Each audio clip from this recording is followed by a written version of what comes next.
ugly bunch of guys on this bloody internet here. I can't believe they let people like you onto the bloody show. But how's everyone going? And everybody, welcome to Fourever Rivals for another week. How are we, guys?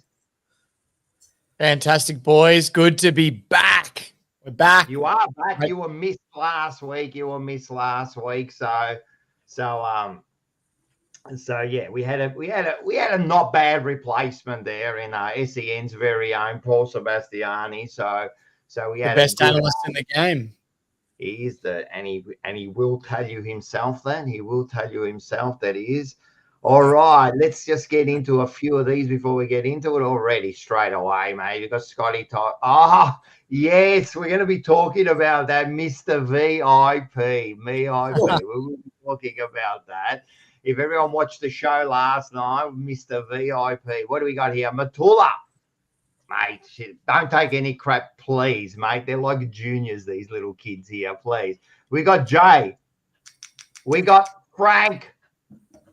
Rocco. I always give him shit. That's easy, mate. What's this one? 4 loser clubs.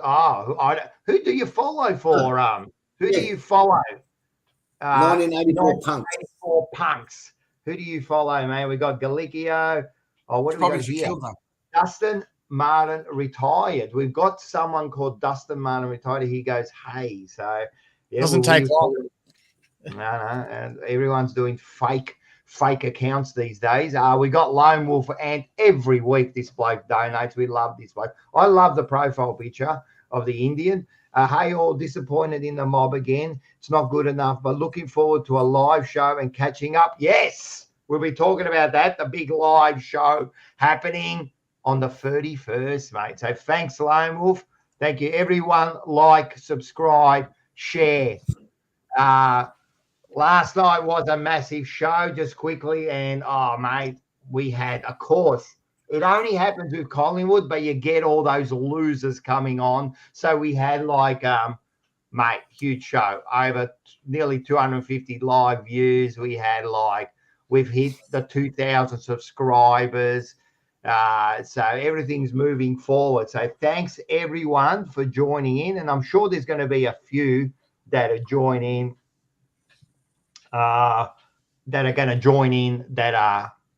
it's never Essendon. It's never Richmond. It's always the Collingwood who show their face. Only then, because you know who, if you're watching the show, you know who showed their ugly face last night? Many.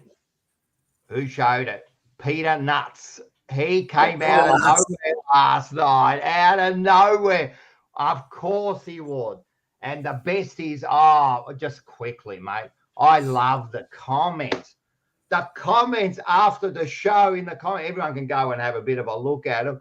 Oh, they hurt me so much. I love how those loser Collingwood supporters, I must be living free in their head because they wait all day to come on our show. And thank you very much, because we hit the fucking the stratosphere last night in views, right? Thank you for joining us. Oh, but you hurt me so much with your little comments. Can you imagine? Here he is. This is bloke. This is one.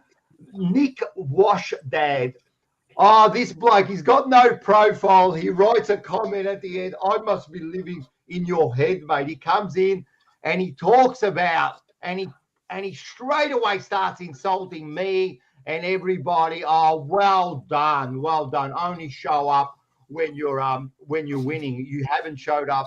I'm going to put him up just so everyone knows. Look at this. I want to show you something. Look at this. I've checked his profile. He's got a nobody, right? He doesn't put a profile picture, but he comes on and he wants to put, you know what I'm going to do, actually? I've actually screenshot the comments. I'm going to put them up in the studio because, oh, my God, they hurt me so much. What did you just get out of your basement there, did you? And thought that, how sad are people to come on and bag another show personally? How sad are you? Anyway, don't worry about it, Rocco, mate. Let the show go on, mate. Let the show go on. Last night at especially this bloke here, and I have I'm going to bring out comments, and they're coming up on stage. They're going to be up on stage. Well done. You know what the funny thing is? You know when you're sleeping at night, Nick Wash Dad, I'm in there, mate. But trust me, no one's thinking about you. No one's thinking. You came onto my show, and you actually earned us money last night. So thank you very much for coming on board. All right, let's move on to the other people who are more important. Yes. Good evening, fellas. Peter Blue Baggers.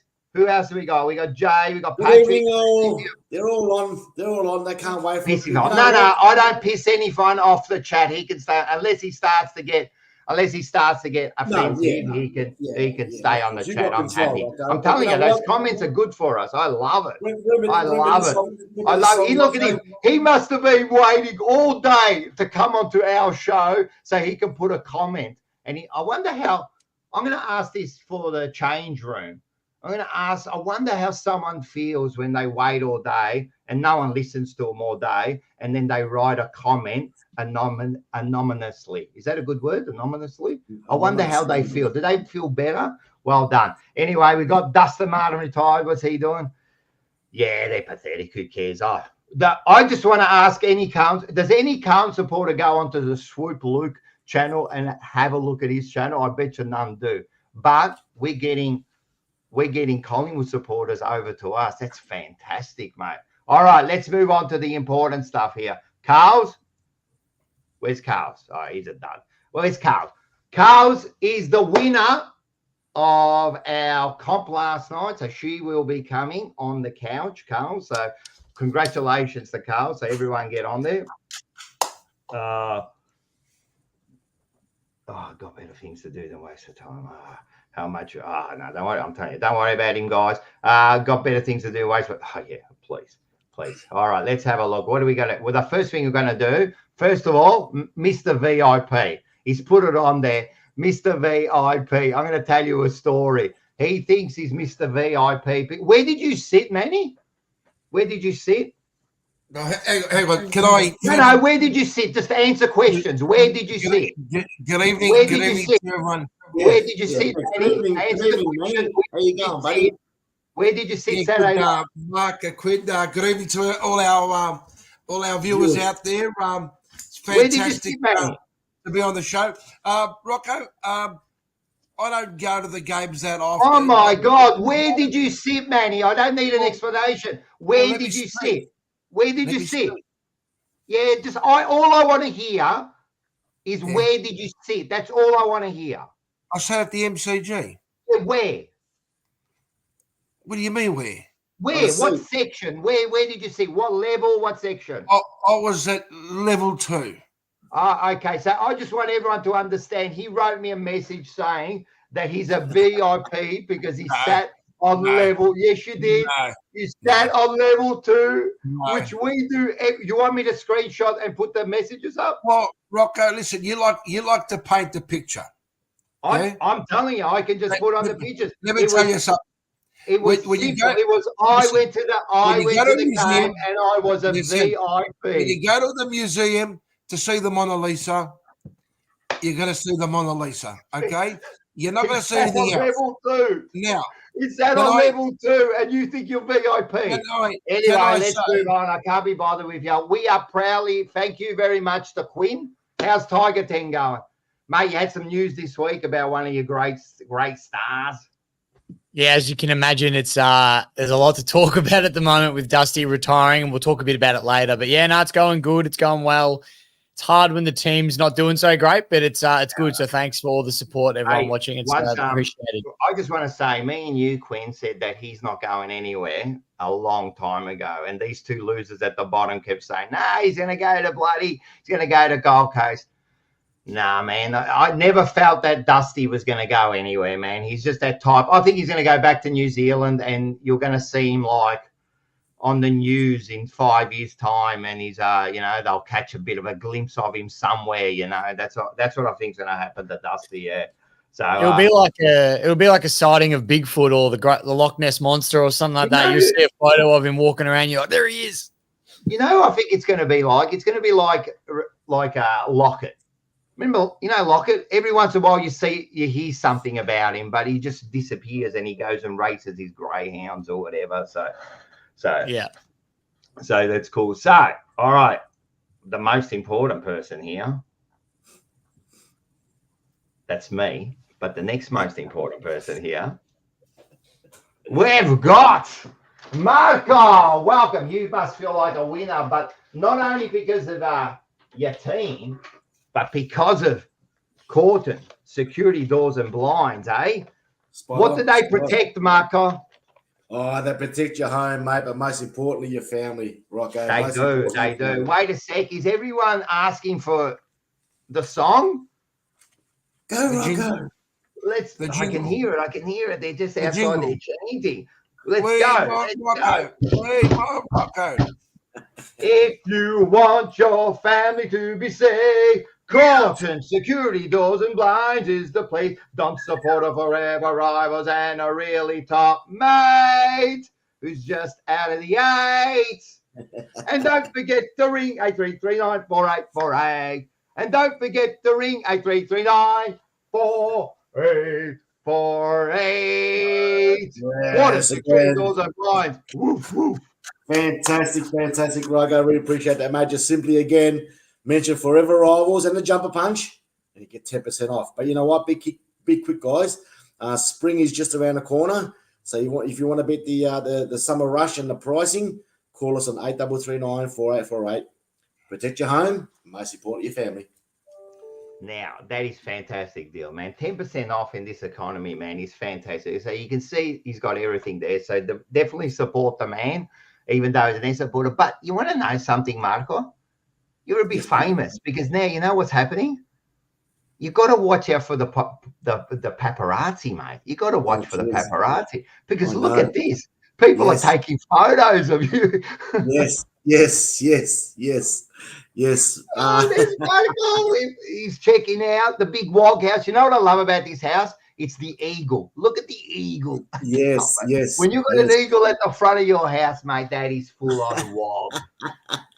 Yeah, that was yesterday, actually, to be quite honest. That was a house in Laylaw, corner of Kingswood Drive and Edgars Road. Of course it is. Big job, but I don't want to get too involved with the quote side of things. But 2 vans. No, but it's just funny that like people are noticing Carlton Security Doors and Blinds now, mate. Why didn't they call us? Why didn't they call us to get a free measure and quote? Come on, they probably did. But the funny thing is, they go past and they go, "That's Mark," and they took a photo, and then they sent it to me. So that's fantastic, mate. Fantastic. I appreciate that. Well, Rocco. But while we're at it, good evening, fellas. But guess who's back? Who's back? Guess who's back? Tell a friend. Guess who's back? The Bombers are back. Guess who's back? Guess who's back? Oh, wait, I've got to get your one.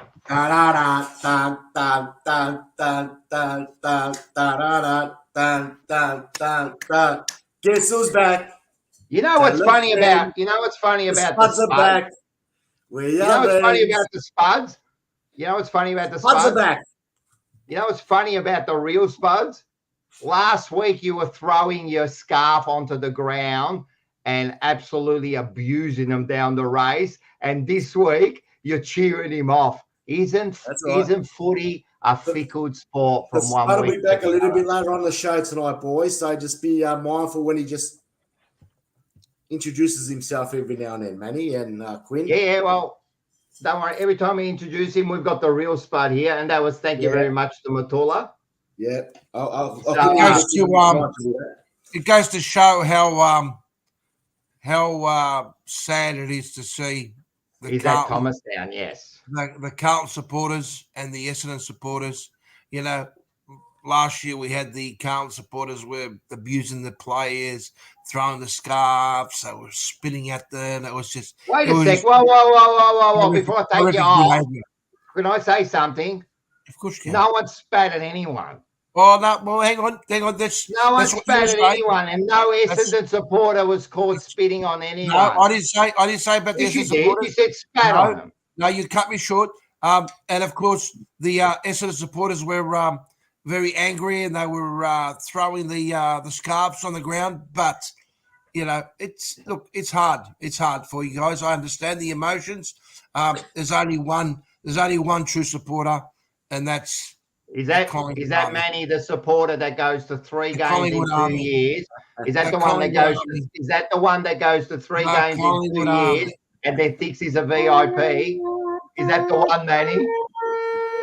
Is that the one, Manny? 3 games in 2 years and then calls himself a VIP, Well, starts win or lose, sending messages it that he doesn't sat matter. on. Wait a sec, Manny. We've doesn't matter. discussed this. When I'm talking, shut up.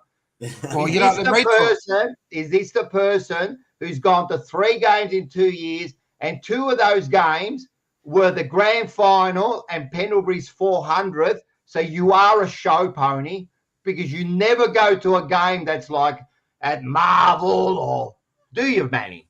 Anyway, let's move on. Let's move on, please. All right.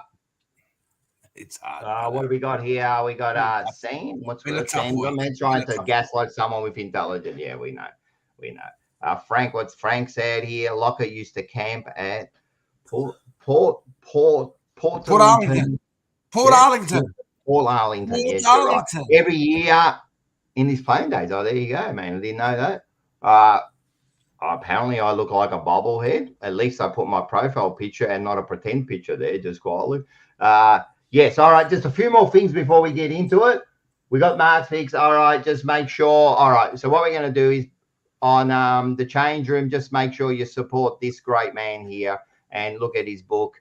Go down for the record, off the record, man. You go down, you can get it on Kindle for $1.99. And then I think at the live show, we're going to have some real books there to buy and you'll sign them. So Richard is a great man. So the other one here I just want to talk about is this one here, mate. The live show, the 31st. So make sure you get your tickets, right? They are selling fast. They are really selling fast. And we are just in talks with a very, very big name that's going to be there. So we're talking recently retired superstar from the Blues. So we're just going to be securing that in the next 2 or 3 days. And then, so he's going to be at the show. We're all going to be there. We got a new promo. So the show is proudly sponsored by Blues Crypto, fan token by Oud Koken. So if you download your Phantom wallet, you join the Telegram, you put down TJP in the Telegram raffle, you buy yourself a ticket, you go into the draw on the night to win 300,000 tokens. Second prize 150, third 50. That'll be drawn on the night. 300,000 tokens to the coin. And can I just say something?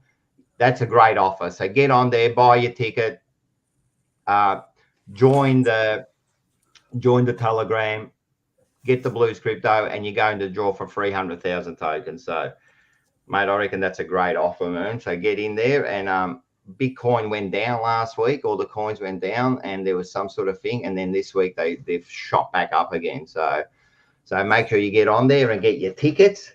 Get your tickets to the live show, man. I'm telling you, get them on there. We're going to have a ball. There's going to be prizes. We're going to have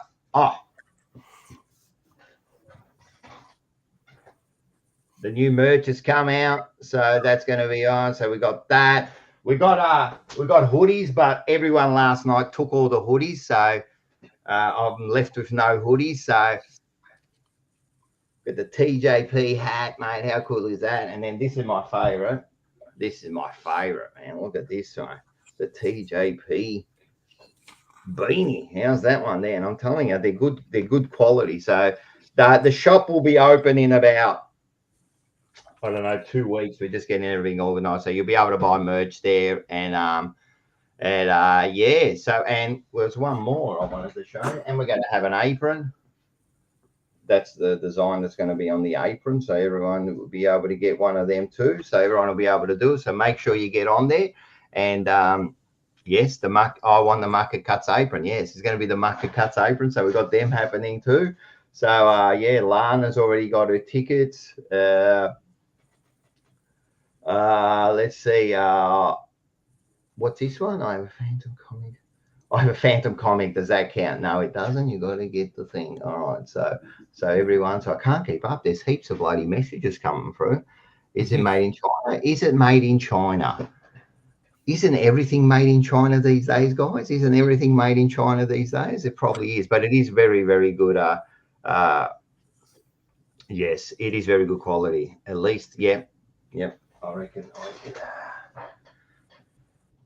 definitely look like I can rob fucking 7-Eleven with this on. Yeah, pull it over your face a little bit. How far down does it go over your face if you're on? Ooh, yeah, see, that looks way better. That looks better now. Better. That looks good. You look like the guy from Fat Albert. Fat Albert, the one of his mates from the Fat Albert show. Oh, yeah, the Fat Albert with the eyes cut out. Oh, my God. That is such funny, mate. Nah, they're good products. So make sure you like, subscribe, share. Hey, if you're on there now, make sure you get on there. Like the show. Let's move in. Have we done everything, Blues Crypto? I think we have. There's a lot of shit to go through. All right, we're going to get into this one straight away. I've got something I want to talk about.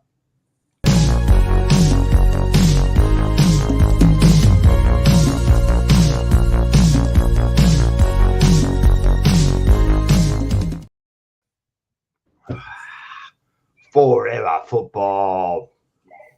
So there's always something to talk about in the world of football. And I thought we would talk about this one, which was, it kind of happened late last week, but I think it's a big, big deal in football and probably society. And if I can just find it, it is this one here. Did everyone see this?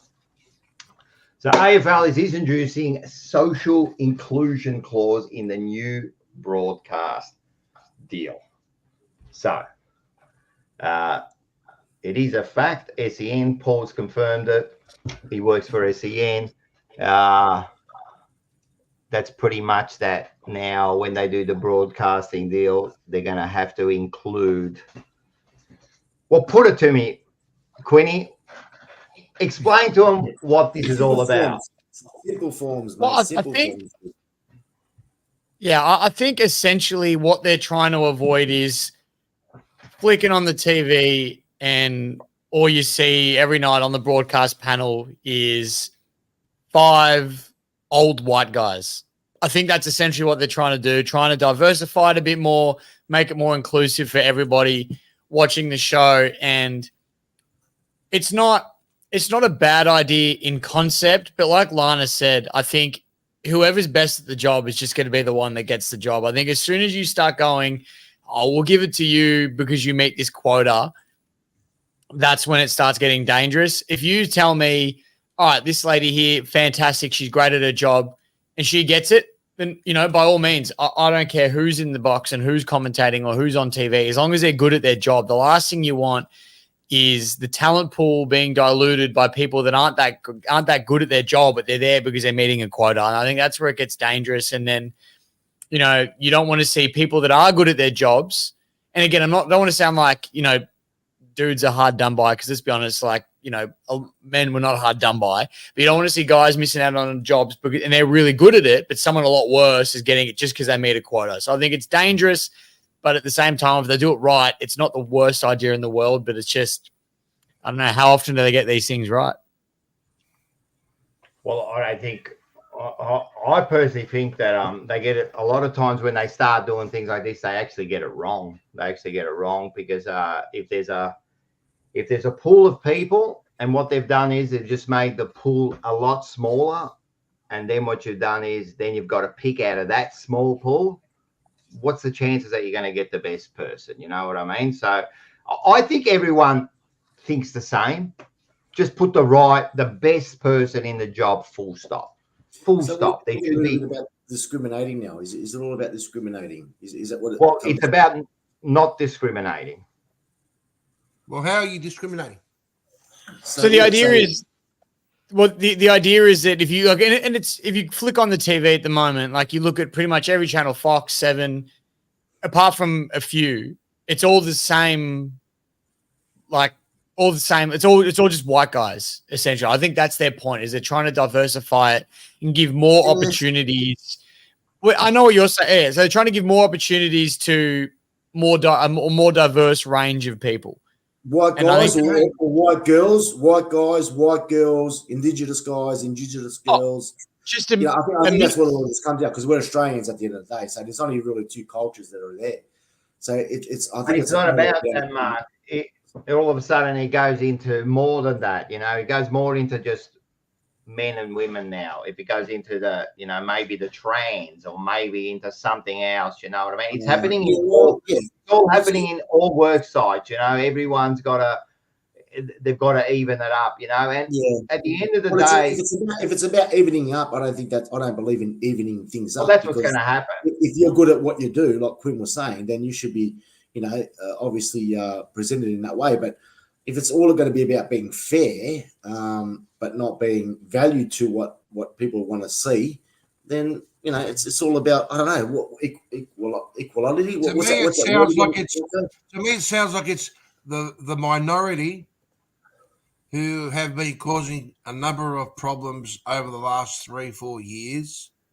Yeah, and we can go on about a lot of things here, but we won't, because all of a sudden people are going to get offended.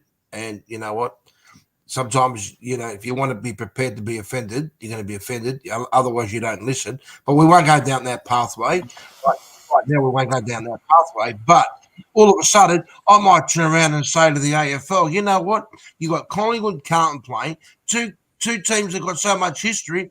I want Papa Giuseppe to be commentating. How many old school Italians and Greeks and whatever the Europeans are watching that game? I want Papa Giuseppe to be commentating. And has he got the ball? And is it handballing? And I mean, what are we limiting it to all of a sudden now?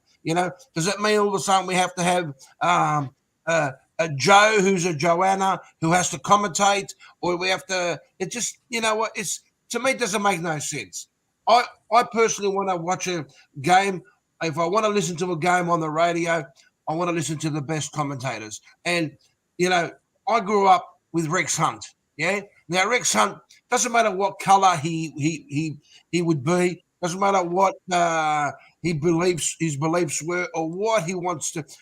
You listen to the voice on the radio, and you'd be listening to that, right? Because he had substance, he had his comedy, he'd get everybody involved. And that's what it's all about. You know what I mean? Now, I don't know what the AFL, what their agenda is and what they're trying to push, but this is the AFL trying to control everything and anything they can.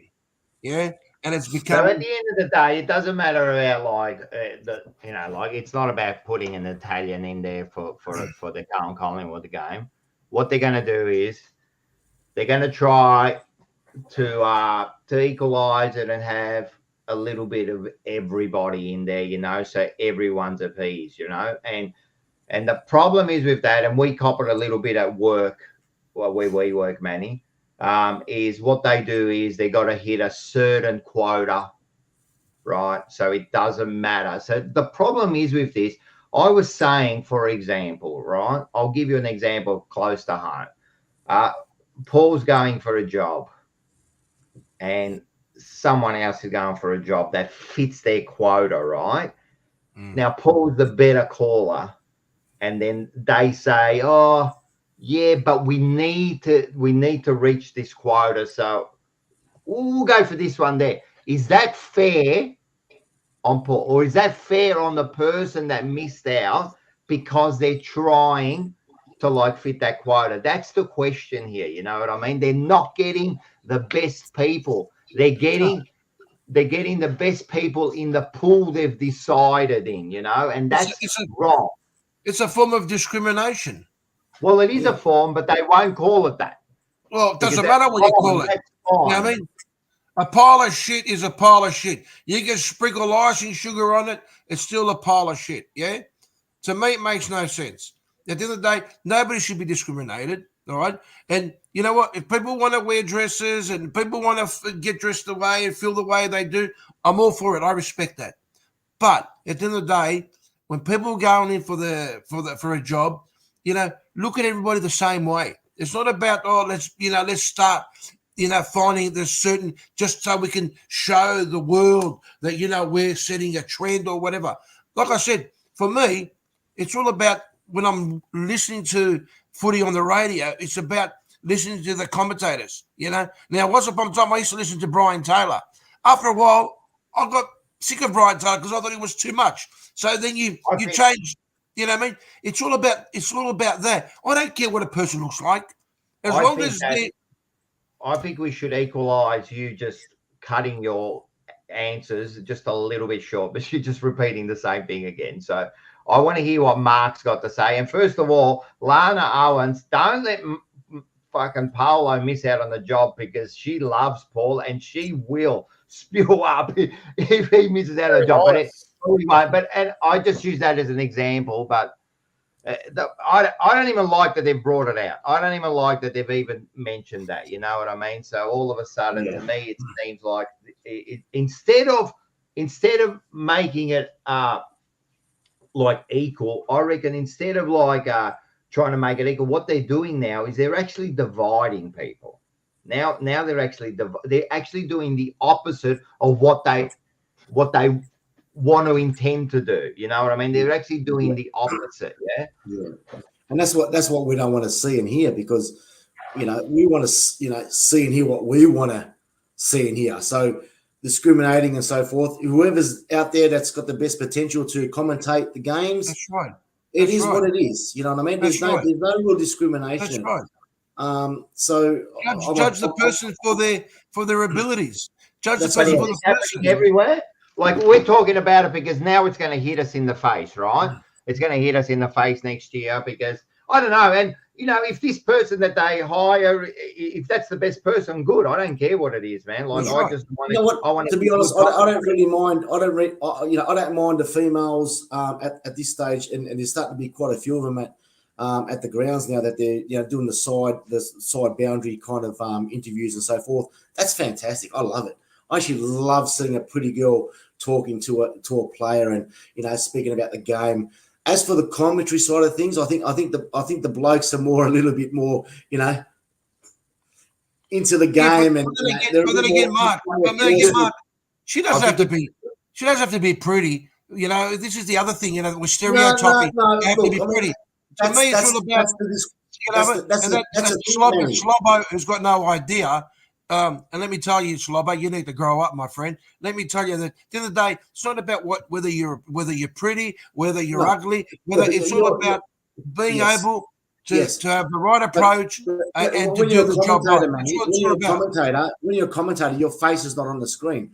When you're actually on the ground, your face is on the screen. So they're not stupid, mate. They're going to get somebody that's quite obviously educated and knows about the game, but they're going to look for somebody that attracts the male, and that's a sad thing. That's a sad thing. That's sad. Well, that's the way it is, mate. Not for anything but 6 hours these days. It's the way we want to do it, and that's the problem. That's the way they want to do it. That's wrong. Yeah. Shouldn't be judging a book by the cover. No, it's not that. We still do, mate. That's an old theory, that, mate. Judge a book by its cover. It's been going on for the next, 100 years. And look, let's be honest. I know what Mark is saying, and let's be honest, man. Like, let's be honest. Pretty people, men and women, always get a little bit ahead. Like, let's be serious. It is what it is, man. It is what it is. But so look, unfortunately, I was saying this happens not only now in the football, it happens in the corporate world, it happens at work, it happens everywhere, you know what I mean? So they're just trying to do it. Quinny? Yeah, like I said before, I just think we just need to start being careful, and as long as the best person for the job is getting the job, I think if we're going to try and diversify rather than just saying, all right, cool, you meet this quota, you've got the job. Why don't we, and I don't know how this is done, right? This is for people smarter than me, but why don't we create opportunities for people more diverse people and inclusive, and make more opportunities for them to learn and to get better at those things. So when it does come to getting a job, they can be the best one. That way you're not just giving it to them. They actually are good at their job. So I think if we're going to do that, let's start creating more opportunities from a lower level and let them build their way back up rather than just handing them out to whoever's best. So rather than saying next year, the whole panel's changing. You're going to have this, and this, whatever it might be. Why don't we just say, all right, we're going to start creating more opportunities, more pathways to get to that level of commentating and being on TV and being on radio and being a face of football. Create the opportunities from a lower level, let them build their way up. And by the time they get there, they will be the best at their job, regardless of, I don't care who you are. You could identify as a Rubik's Cube for all I care. If you're good at your job, you are good at your job. And I think that's what we're going to focus on. It's who you know.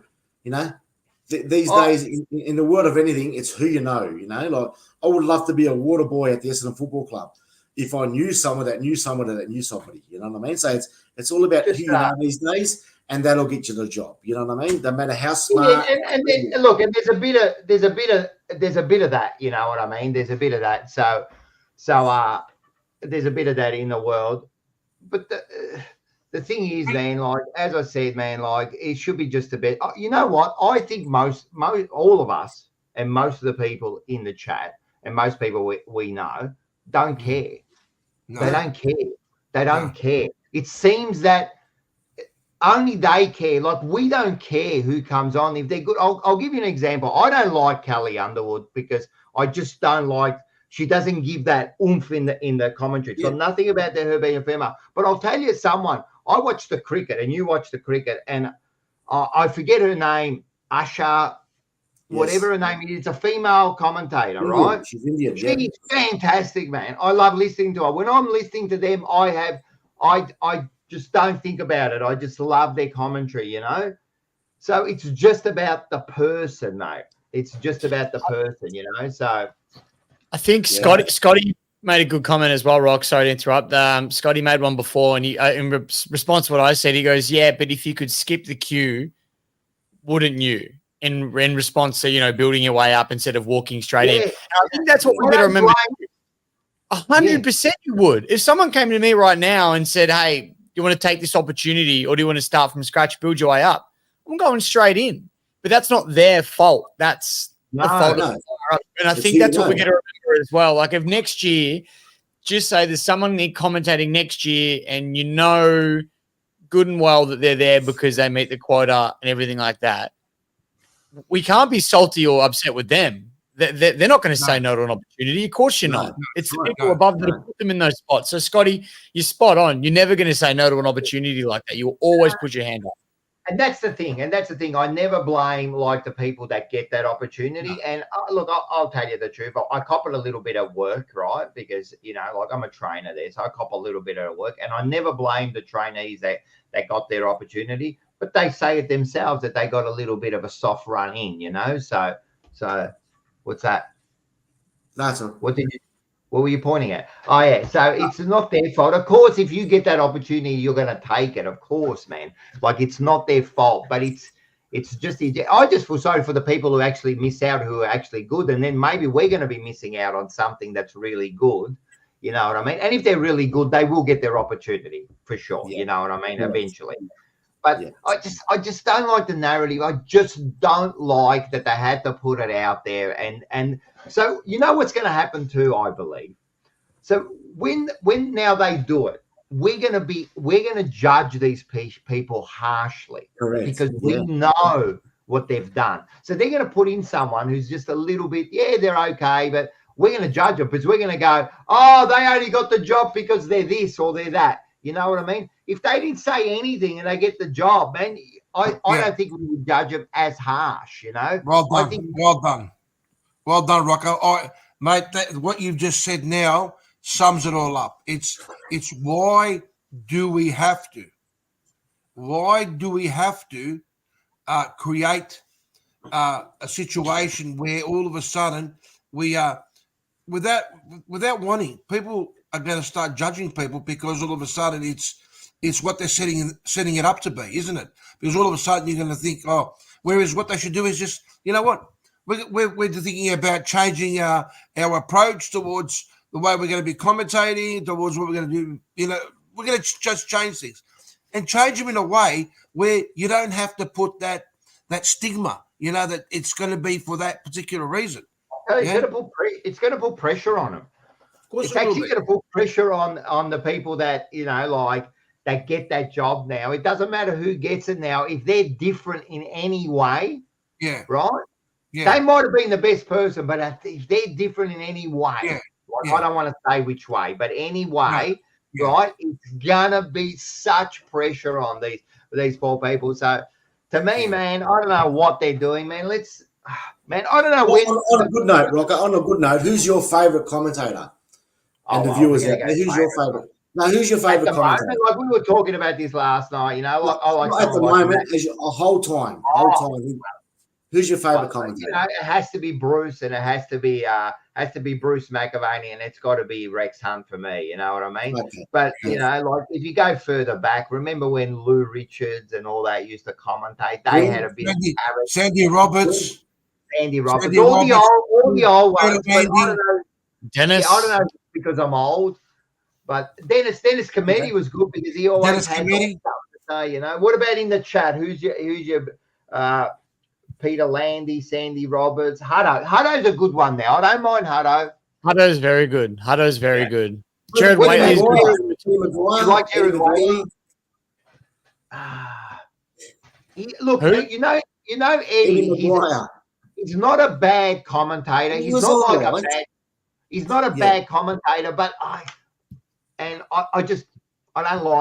like his voice, I just don't like it, I just don't. And it's not because it's Collingwood, because there's a couple of Carlton people that I think when they're commentating, I'm going, oh man, I don't know, man, that doesn't sound too good. Tim Lane's a Carlton one. He was that guy with the VFL. Who was that guy that done the VFL a lot years ago? The VFL. I can't remember. Anyway, he was a VFL commentator. He was quite good. Come on, we know who he was. Christ, come on, he was a VFL. He was a VFL. Passed away a couple of years ago. Come on, boys. I don't know. Don Scott. What about Don Scott? He was a bit he was okay. And then I can't remember. Drew Morphy. He was pretty good. Drew Morphy. No, could have been Drew Morphy. Yeah. He used to do the AFL too. Yeah, Drew Morphy. It was, yeah. I think it was Drew Morphy. I used to like Drew Morphy, but I don't know. They had a bit more personality those days, but there's some good ones now. But to tell you the truth, I even said this last night. When I'm watching footy, I don't really engage in the commentary too much. Like I zone into the games. I don't really. Yeah. It doesn't affect me. You know what I mean? So. But to me, if you're going to give me one that I got to listen to forever, it would have been Rex Hunt. Yeah. He was just classic. Yeah, he used to have the best, man. And we've played it before, but it used to be carried. But that time that he was yelling at the smoker, "Get out of here, smoking!" He was smoking inside the ground, and he's outside the commentary. He's just like giving it to him, like so good, So. But things have changed so much, though, over the years, and things seem to be changing every day, and they'll continue to change. And I just think the pendulum, I always say this, the pendulum always swings, and it swings too far, but eventually the pendulum will swing back, So usually with these things, they go way too far. And then eventually they'll get this happy medium and it'll fall into place, That's what I reckon. All right, that's a good one. Let's we got some. I want to just what do we got here? Because I don't want to go too long because then we got the games to talk about. But I'm gonna give you a topic. Where's Mark? He always does this, mate. He's like his teammate. He just disappears, mate. They just disappear. Only shows up when they're good, man. I think he's got some hot potatoes in the oven. Yeah, James Brayshaw's pretty good. Pretty good. What John says actually not bad. BT on radio is completely different to how he is on TV. He's actually good on radio, and on TV, I can't stand him. Yeah, I agree 100%, man. BT, yeah. I like BT on Triple M, right? But on TV, man, he's just, I don't know, man. He's different, isn't he? And remember, commentating on radio and commentating on TV is completely different. You know, Oh, because yeah. radio, you've got to draw the picture. You You got know to what I mean? paint. You got to paint We've the got to picture. paint the picture, exactly right. But on TV, it's a bit different, you know, because you're looking at it, so it's a little bit and you know what? There's a lot of people that hate BT. You know what I mean? So I think because sometimes his bias comes out. So just quickly, I just want to go off topic a little bit, right? Because there is another big event happening in the world, the Olympics. Yeah, I'm going to ask you a question, right? Is the Olympics relevant anymore? Like, do people really care about the Olympics anymore, especially in Australia? Because to tell you the truth, I have not watched one bit of the Olympics unless something comes up on social media. You know, like that 100-meter race the other day, there was a bit of controversy, you know, because, you know, how he leaned and they won the race, you know. But apart from that, I don't know, man. They got rid of the boxing. They got rid of baseball, I think. They introduced boxing. No? Boxing's still there. Oh, I thought they were Boxing's saying there. something about the boxing, that they should get rid of it at the Olympics because of some issues there. But skateboarding now is in the Olympics. No, there's no issue with the boxing.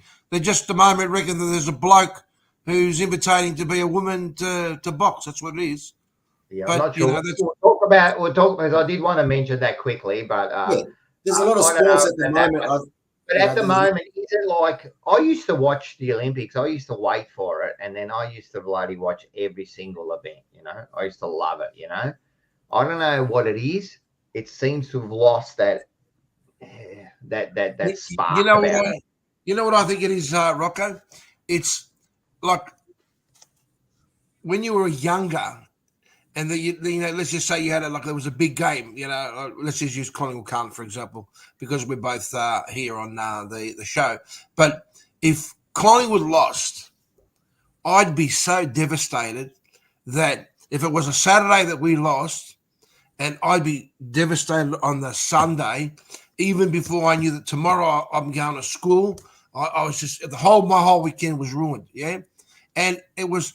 And I think when you're younger, you seem to follow things a little bit differently. Like when the Olympics would come on, you'd know every single superstar. You know, like there was Carl Lewis, there was Ben Johnson. You know, you had all these wonderful Aussie swimmers that were coming on. Now, I'll be honest with you, I was watching all these names, and apart from Titmus, Ariana, that was the only person that I actually knew out of the swimmers, you know. But when I was a younger boy, I would know every single player, person that was in the swimming team, and it was just, I don't know, it's different. It's very different. Yeah, as I said, I don't know I'm telling you, I think it's kind of losing that spark. What about you? And then there was this thing didn't help, that opening ceremony, what they did there. Like, I'm not religious at all, right? But what they did there, like, what has that got to do with sport? Like, I just don't understand. What did that opening thing have to do with sport? Like, what? Like, we were saying, like, because there would have been like a committee there, and they're going over the entertainment. You know, when they mentioned that, like, wouldn't there be someone there? Anybody just go, well, what are you doing? What are you doing? Like, why are we doing this? You know, like, I just don't get it. So that definitely offended. But you, Quinny, you're a bit younger than everyone else. What do you think about the Olympics? Yeah, I think I'm just a bit of a sports nuffy where I just sort of will watch anything that's on TV if it's sport related. So I like when events like this are on because it's just a constant flow of sport. And yeah, I like learning the stories around all the athletes and the build up to it and all that sort of stuff. But it's definitely one where it probably is becoming more and more irrelevant to the point where a lot of people, like, you know, especially if you're patriotic, you'll watch the Olympics or you'll watch the main events that you think you'll find interesting. But if you ask me in a month's time who's racing in the 100-meter freestyle at some random event, I've got no idea. You know what I mean? So I don't know. I like it purely because I'm a bit of a sports nuff. I love watching this stuff, but I reckon it is a little bit irrelevant because there's so many sports. It's hard to keep up with all of them. I just watch the highlights now, and when I see an Aussie win a gold, I'm stoked. I'm happy. You want to beat other countries, but that's sort of where Look, at the end it of the day, when I see about an Aussie winning a medal, you kind of have a look at the highlights, and you are a little bit interested there. But apart from that, and look, John Holder makes a good point here too. There's so much stuff going on now, footy nearly every day, and then there's so many shows now, and then you can watch sports all over the world. You can watch basketball 24/7. You can watch like any sport you want. Yeah, so maybe in when we were younger, that was like that's all that was on. That was all that was on, yeah. So you would like have no choice but to watch it in the middle of the night. You're sitting there watching like some weird sport, some synchronized swimming. Yeah. And you know what's the best about this sport? You know what's the best? Like you're watching like, let's say, the diving, right? So you're sitting back, you got your chips all over your stomach, you're having a beer. It's like 2:00 in the morning, and you're watching synchronized fucking diving, right? Yeah, and then all of a sudden you're sitting back and you're going, nah, that's an 8.5. Like all of a sudden I became a fucking expert on diving. Like, and you're sitting there judging these people, like all these weird sports, like it's so bloody weird. So weightlifting. I used to like the weightlifting. That was fantastic. The weightlifting. That's always good because you want to see the strongest man. You want to see the fastest man. Track and field was good. I love track and field. Swimming's always good because that's another form of and Australia's always been good at swimming. So. But I think maybe the downfall is that they've got it live at obviously at 2:00 in the morning. So half the people are not going to sit around watching that. So. John Holden pointed it out too that this year a lot of it's all on Stan Sport, so it's not on free to air either like it used to be. So if you don't have Stan Sport, you miss so much of it. Yeah. Here you go. Mark and Manny would know a thing about diving. Your team knows a thing about diving, don't they? They've dived to get a few free kicks, haven't they? I heard Draper went for a gold medal. He got a gold medal in the diving category. There he is. So I'll give you another quick question. All right, let's go. We'll go in, and Manny kind of like went on it. Now I kind of read with that boxer that was a male that fought. Now I'm not sure. Was it a male? Like what's going on there? Like has it been confirmed? Like I'm not. Well, they reckon it's it's a transgender. So but I did reading something today. Like, does anyone know in male the chat? female?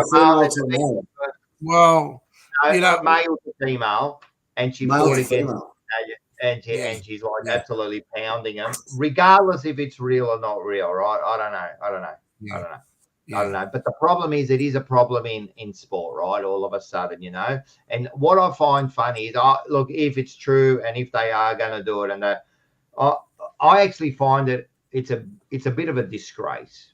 It is a fucking disgrace, man.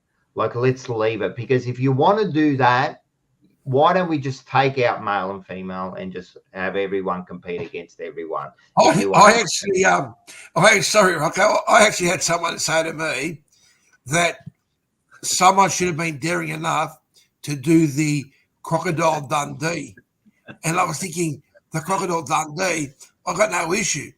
But anyway, I actually sat and watched Crocodile Dundee carefully, and there's a section where they're in a pub, and the cabbie, little Italian cabbie, he turned around, he's going to him that it's a bloke, so he's gone for the reach, reach for the stars. So somebody said to me, maybe what someone should have gone is gone up there, reach for the stars, and then say, you know what, I can confirm that there is, but well, the thing is that, and this person, I don't know what it is, I don't know what gender it is, but it did fail a gender test in the World Championship, so it's a bit unusual what's going on there, and this is why it's all gone apart. But forget about that, or not forget about it.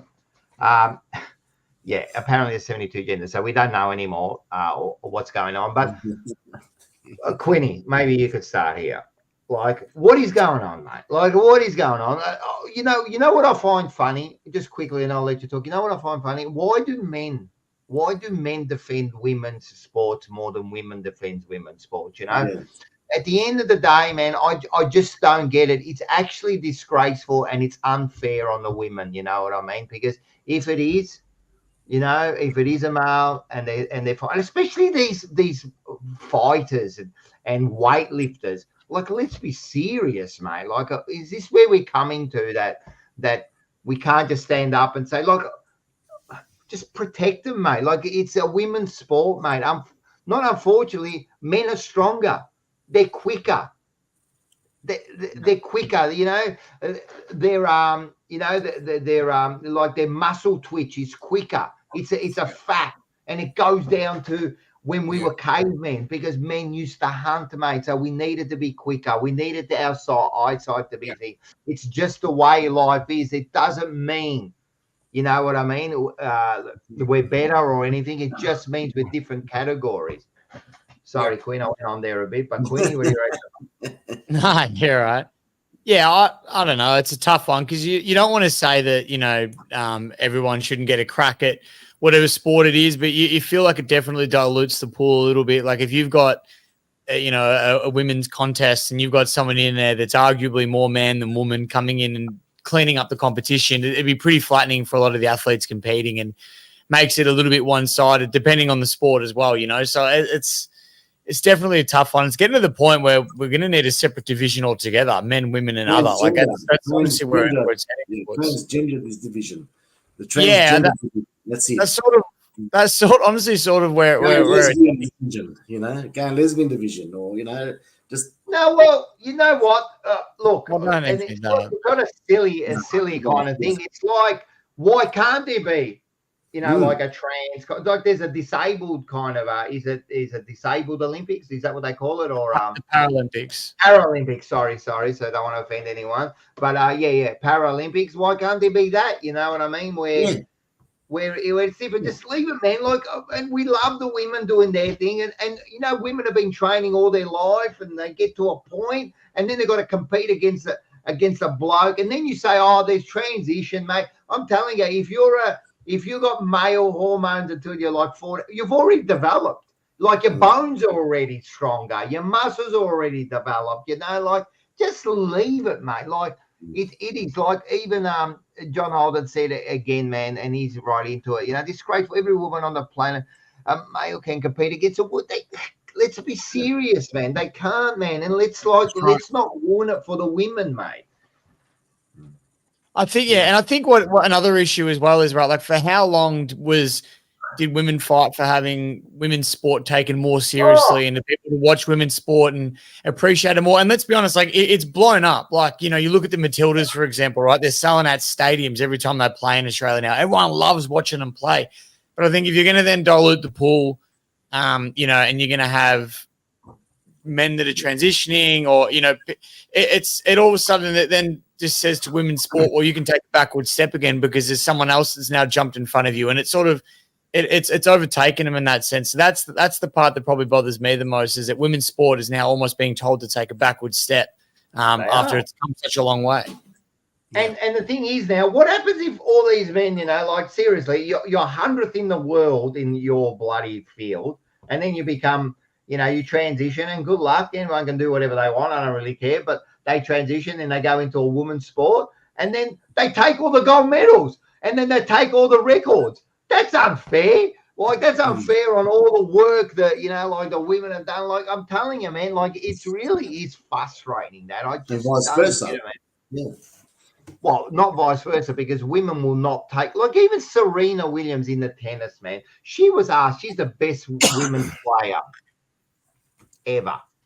Well, arguably, there probably is a couple of others there. I think Margaret Court and all that. But let's say she's one of the best. She said herself that she doesn't want to play men because she'd lose to the top 100. She said it herself. Like she admits it herself, man. Like it's like she goes, I want to play against women. Full stop. Like, and you know they've had matches where they've played against men, especially in tennis. Right, and they've been smashed. 6-love. You know what I mean? Because it's men are just quicker. You know, they just everything is just a little bit quicker because we have to be. That we're men. You know what I mean? Women are much better at other things. I love women's tennis. Like I love tennis. That's one of my sports. You know, I love watching. You know, I love men's in it, and I love the women's. You know, like I love it. You know, but in these like power muscle kind of things, no, let's not mix them up, mate. Yeah, I agree. Yeah.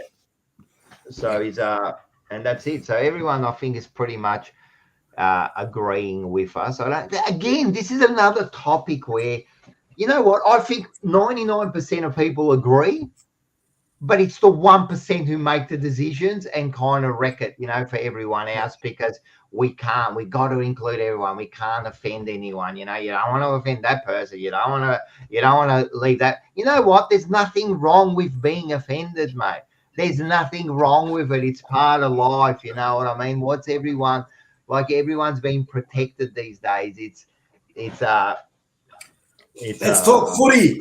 Let's talk footy, boys. Come on, let's get into the rivals. Come on.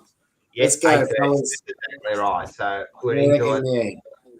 All right. So that was a good topic. I like that. That was a good topic. Fantastic topic. Fantastic. I agree.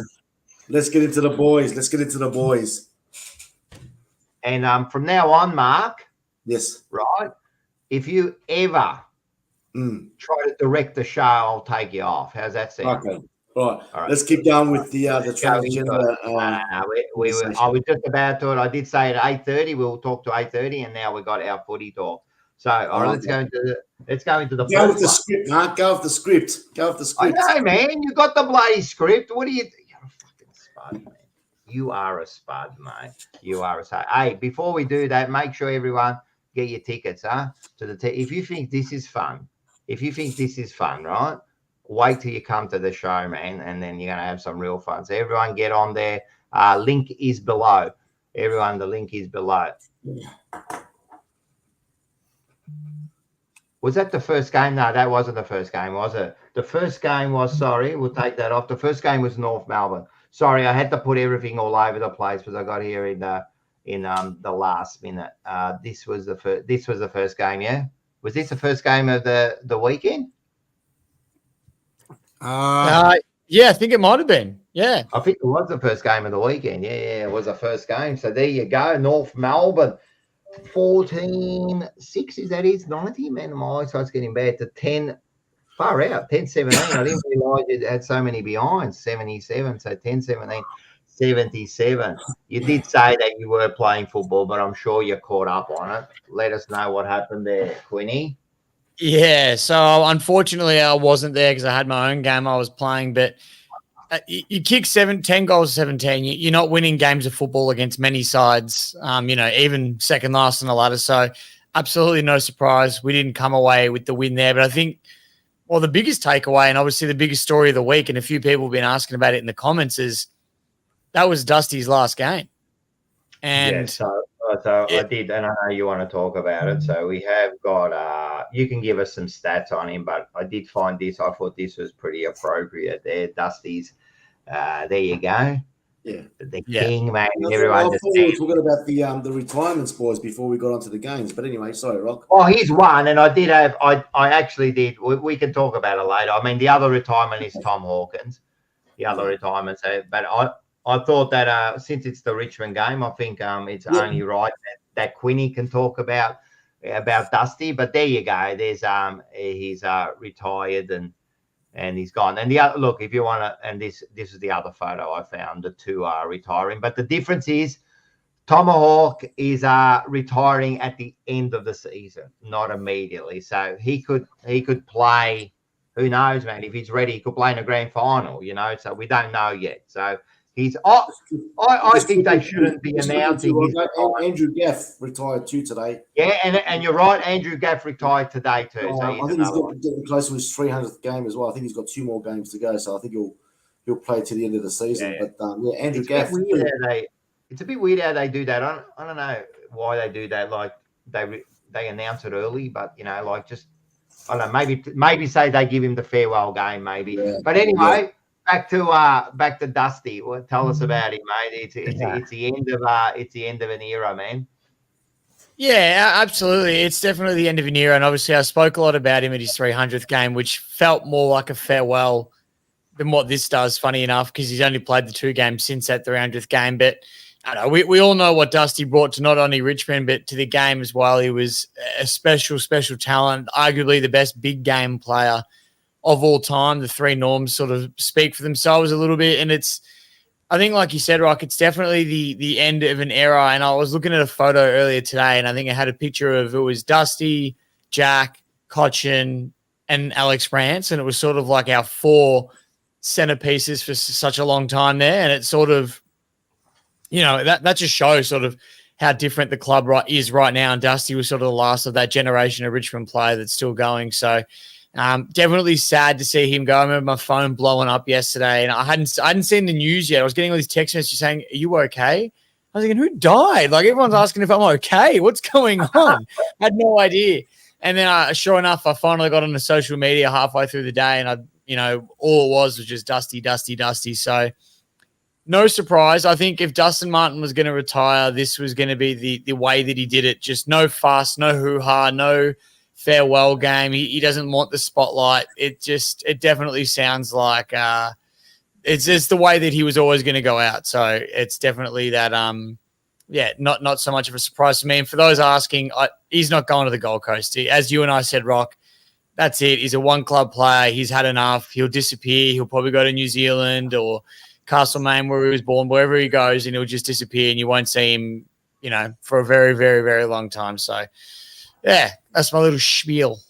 Yeah, 100%. And as I said, I always believed, just by the way he presents himself, and that he wasn't. He plays for Richmond. He's not like he doesn't want to be the face of Richmond, let alone be the face of the Gold Coast. Like, that's the last thing he wants. You never hear him talk. The last thing, he's not doing it for money. He doesn't need premiership. He doesn't need accolade. He doesn't need any of that. Why is he? I think Dusty just wants to walk away quietly, and he's got that right to do it. He might just want to come back for the love of the game, mate. It's not about the accolades anymore. Yeah, well, I just don't think so. I think he's a Richmond player. He's a Richmond player. Yeah, I think. What are you doing? Like, you can even see him. Like, I'm sure he loves the game. Like, don't get me wrong. Like, we don't know what they're thinking of that, but I know he loves the game. But you speak to some of the old players, and then when you do interviews with them and you talk to them, right? At the end, man, they're tired. They're tired, like, and you go, oh, just for the love of the game. But it's not the game. Like, if he can just go and play on a Saturday, but it's the training, it's the getting up, it's the sore, and he's getting a lot of injuries this year, like, so, like, he's got to recover every time, like, so I don't know. I would be very, very surprised. Yeah. I would be very surprised if he went somewhere, I think. But he still has that form of motivation to maybe still go on, because obviously Damien Hardwick is at Gold Coast, so it's a beautiful little area up north there in the sunny conditions. But again, I don't know. He might just want to go up there and just enjoy his football, like you're saying, enjoy his football. I don't know if, like, you block your ears when other people talk, but I just went. No, I don't block my ears, mate. Because at the end of the day, would you be surprised? Would you be surprised if you did go to Gold Coast? Would you be surprised if you went to Gold Coast? Yeah, you'd be surprised. 100%. You'd be surprised. I wouldn't be surprised if you went to Gold Coast and say, you know what, there it is, mate. It's done. See, isn't there someone in the comments might, or you guys might have a better idea than me, but isn't there a rule that you can't retire and then come back for another team like the next season? Yeah. I did speculate that on our group chat about if you retire. I think. Don't you have to? I thought you have to retire and then take it off. You can go back into the draft, because I can remember 1991. Tim Watson retired, and Essendon put him back in 1993. Yeah, but the rules might have changed. The rules might have changed since then, because I remember you talk about Tim Watson. Yeah, Timmy Watson. He came back in 93, but the rules might have changed from them. I don't know. I don't know. Other players might have done the same thing a couple of years ago. Manny in the comments just put it out here. He goes, "You can't come out of retirement. AFL changed rules." So yeah, no, I don't know. There was a Hawthorn player. I think it might have been Brad Sewell or Luke Hodge.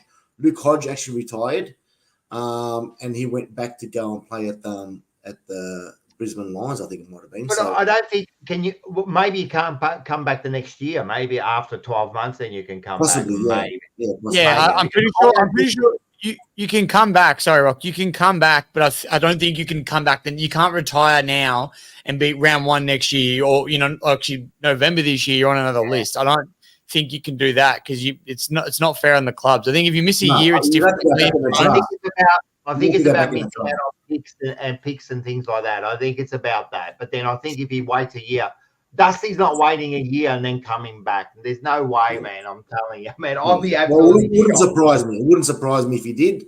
But the way his character is, I can see him retiring, moving up towards New Zealand and just enjoying the rest of his life there. He's that kind of a character. He's quite subtle. But you know what? It wouldn't surprise me if bang. I don't think, but we're talking about Liam Jones. We're talking about left Carlton, but he didn't retire. I don't think he retired. Yeah, I think it was Luke Hodge that retired. We delisted him.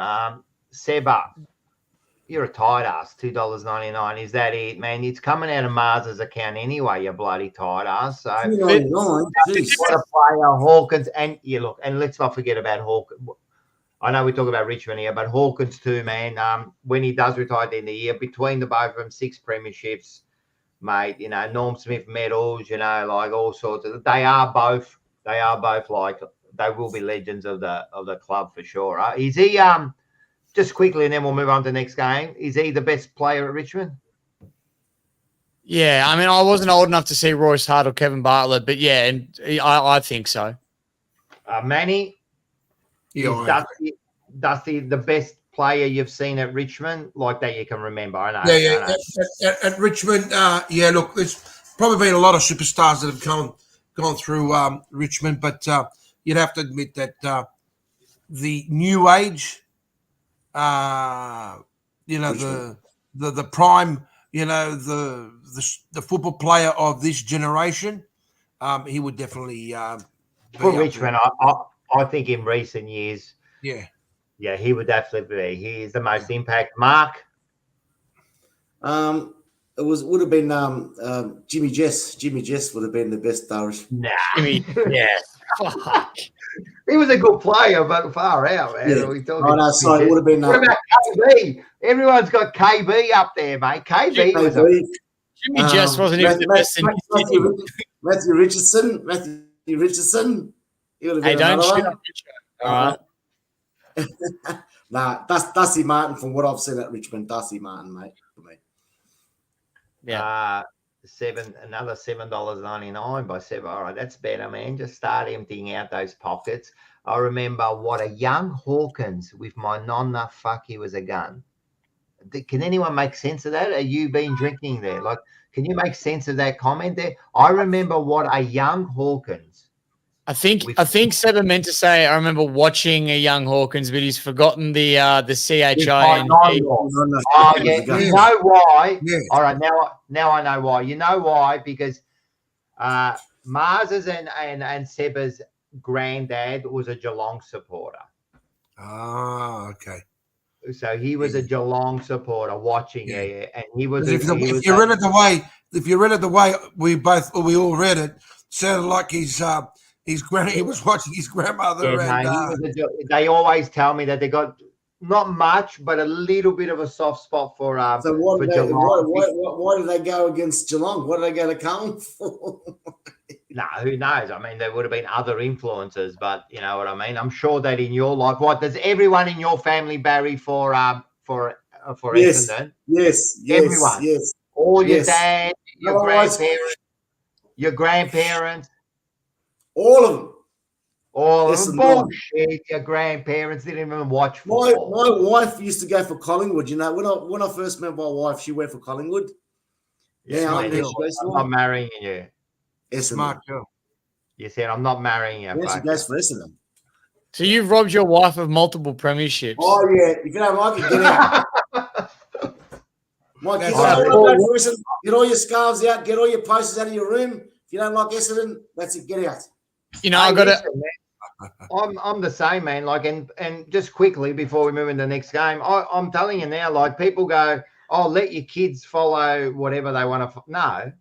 No, it doesn't work like that. And I've said this story. I mean, my daughter, when she was like 3 or 4, her cousin Barry for Collingwood, and she came home and she goes, "Oh, Dad, Jessica Barry's for Collingwood." I want to, mate, I tortured her for like 2 weeks, mate. Now she hates it, mate. I did my duty. They have to follow the team you follow. Full stop. I don't care who it is. That's it, mate. They're called traders, mate. Traders. When you can't do that. They trade to that team. I'm not looking forward to that conversation. One of my mates was a Sydney supporter. Because you got the Richmond supporter, haven't you? For Richmond. Now he goes, I don't know what. Everyone hit the like button, but just quickly, Quinny, you got the Carlton supporter there, right? What's going to happen? And they're big Carlton supporters, the whole family, aren't they? Yeah, she's a nuffy. She's as much of a nuffy as the rest of you idiots that watch this show. She's full on. I don't know. We speak about it all the time, what we're going to do, but we still haven't knuckled it down yet. We're not there yet, so we've got a bit of time to think about it. This might happen. It'll probably happen on Forever Rivals live in years to come when they have their kid. And I just want to hear who the kid follows, man, because I'm telling you, Quinny, right? Even though I'm a Carlton supporter, be a man, mate. That kid better Barry for Richmond, mate. I'm telling you right now, mate. Do not let her win, mate. You can't do it. You can't do it. And I'm terrified of her. She'll get what she wants.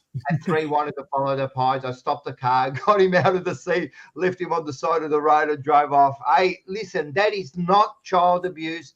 That is exactly what you do, mate. Oh, my God. Now we've got all the stories. Rocco, my parents and siblings are cold pies. So are you saying I can't follow the Blues? Yeah, no. Well, look, you know what? It's good that you follow the Blues, but I'm telling you, your parents really did a disservice, man. They're not, I'm going to say this, like, don't take offense. I don't think your parents are good parents, to tell you the truth, now that you're married for the Blues, man. Sorry to say, man. I don't think they're very good parents, mate. Like, sorry, I can't take that. You know what kills me?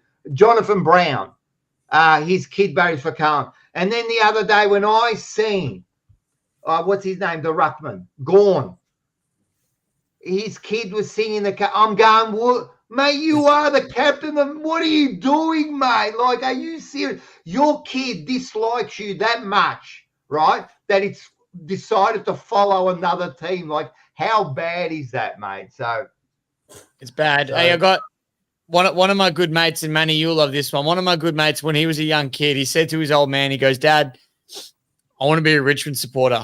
All my mates are Tigers. I want to be a Tigers fan." His dad goes, "No worries." He goes, "Come with me." They went out to the garage.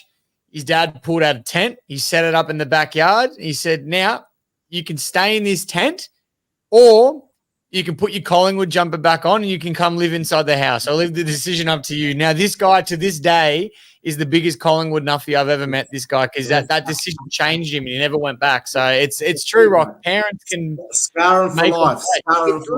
It's a bit of work at the start. But I did the same. I locked her in a room and I said to her, she was only 3 years old, and I was going to her. First of all, I just continuously played the Carlton song. And I said to her, "You can follow Collingwood. It's up to you. But you will never come to a game with me. Unfortunately, right, we'll be going to the footy and you will not be coming to the footy. You will not spending any time for it." So I did torment her a bit, but listen, it's all worked out good now. It's all worked out good. All right, there's a million. Hey, we'll keep the stories later. We got to keep moving on, mate. Everyone's got a story about things. We did have fucking hell. I don't want to do this game. Let's go. Where is it? Rocco? Yeah, I do. Here we go. This is Manny's fucking thing. 12-12-84 to 11-15-81. Kick after the siren, man. I still haven't watched it back. Kick after the siren, missed. Where were you, Manny, Mr. VIP Manny? Where were you? Level 2? Were you behind that goal or the other goals? What's going on this side? Everyone's left. Listen, Rocco. It was a great game of football, I think, and it was a game that was divided. You know, like Carlton started well, but your kicking let you down, and unfortunately, you know, in this day and age, you know, you can't afford to let those chances go. And Hey, I Manny, think just quickly, Manny, just before you go on, see what they did. Right. They're not there, right? Right. You know what we're doing when he's talking about Essendon? If the other so adamant about the head knocks We- and cuss, No, not that. I'm saying they're not there. Look at them. They left the room, them two. yeah. Because we're talking about our team. So we know Essendon will walk out too, eh? Well, I'm a little bit disappointed they've done that. Yeah, but that's all right. So go on. Give your analyst about your thing. Look, while you're there, I think you've heard my thoughts last night. I'm going to give you. I'll put up this because you don't organise anything, so I'll put up this. As you can see, it's kind of even all over the place. You know what I mean? But we did win in a lot of stats there. The main thing in the score sources was that the goals from kicking and the goals from like defensive half, you know. So we did concede like 31 points from those two things. The AFL average is 12, so we let ourselves down. At the end of the day, you kick 1 goal 8 in the first quarter. I mean, I said this yesterday and I'll stand by it. We kick 6 goals too, and you're done for the night because your confidence is sapped. You know, I believe you played 2 good quarters. We played 2 good quarters. I believe that it was a game of one team taking their chances and one team who didn't take their chances. And the McGovern miss at the end, it just amplified Carlton's night that night. You know, Mollop kid missed a goal from 15 in front. There was a Kerno and Dinger were missing goals. Man, when you kick 15 points and the first 8 points, man, it falls on it's our own fucking fault, mate. But our back line was just superb. You know, the pressure, the intensity, and you're right. It was 2 quarters to each. In the first quarter, man. No, it wasn't. But that's what I mean. Like, it wasn't there in the first quarter, and it wasn't there in the last quarter. In the last quarter, we had 24 inside 50s. Yeah, and we'll talk about your game soon. It's a bit like you guys, Mark. In the last quarter, you know, like we had it. So it's just you got to take your chances, mate. You got to take them, and unfortunately, we pay for it. We pay for it big time. You're right, and you know what? If there's anything that Collingwood can take away from, g'day, Jamie, how are you, bud? If there's anything we can take, is Jamie a driver? He is a driver, mate. Yeah. No. He is a driver. Welcome to the thing, Jamie. Who's Jamie? I've got to see who Jamie is. Jamie, he's a driver out at Frankston, matey. You know him. You know, but I was just going to say that for Collingwood, can we say that finals football can be maybe something that may possibly not happen? But I think for me as a Collingwood supporter, there's nothing more pleasurable. And I know Matula's going to be upset with me, but beating my arch rival Carlton for me was pure pleasure. But it's like you said, Rocco, you miss your chances, and simple as that. And it is what it is. You know, I think at the moment, Carlton, the last 4 or 5 games, as you know yourself, it's just that little bit of an X factor that's missing that has changed the whole structure of the team. 31 fucking likes. Come on, guys. Yeah, keep going. So, you know, but you know what? For me, I think it's going to be an interesting week this week. I think it's sad to say. We'll get into that. We'll talk about next week's game. Yeah. But but having said that, I think also, to be fair, the boys did lift for Pendlebury. You know what's funny? I'm going to pose a question, right? I know you say that, and to me, that's bullshit. I don't believe players lift for play, because I said this last night. You don't go in for a ball and thinking Pendlebury in your head, right? You play your game, and that's it. I don't think you lift, because you know why? Because how many times doesn't it work? Like, you've had milestones that Collingwood doesn't come up. Why don't you lift then? You know what I mean? You've had the 125 year. You've had the 150 year. You've had the 100 year celebrations, and you lost all of them. Why did you lift the club? I don't think you did.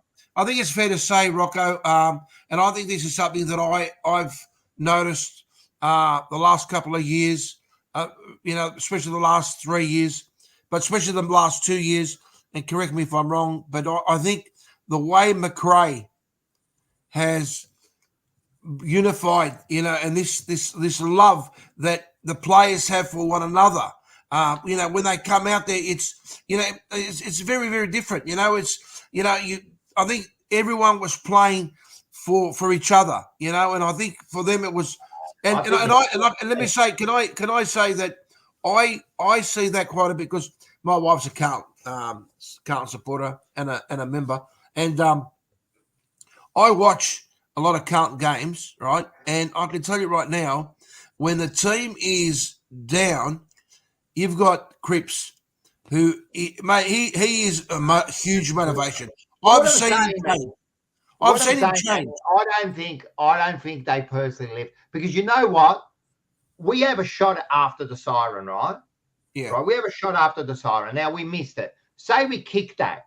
Do you then turn around and go, they didn't do it for him? Like the one stray kick after the thing changes the narrative completely, right? So to me, they love him and they all that. But to me, I'm with the Sam Newman. He used to always say this.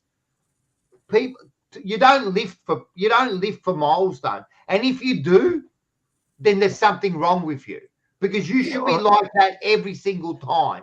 You know what I mean? But look, at the end of the day, man, you say that, you lift and he's united, but what's happened to you in the last 5 or 6 weeks? You haven't united. So to me, it's about mindset on the day.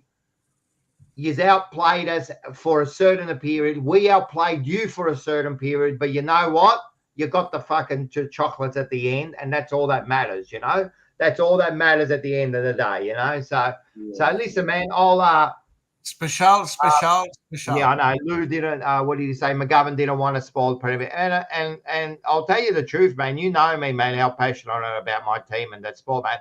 That's when you see that's heartbreaking, man. You're sitting there and you see your player miss. It's fucking heartbreaking, and all these, like you can bag him and that, but mate, if you think we're hurting, fuck.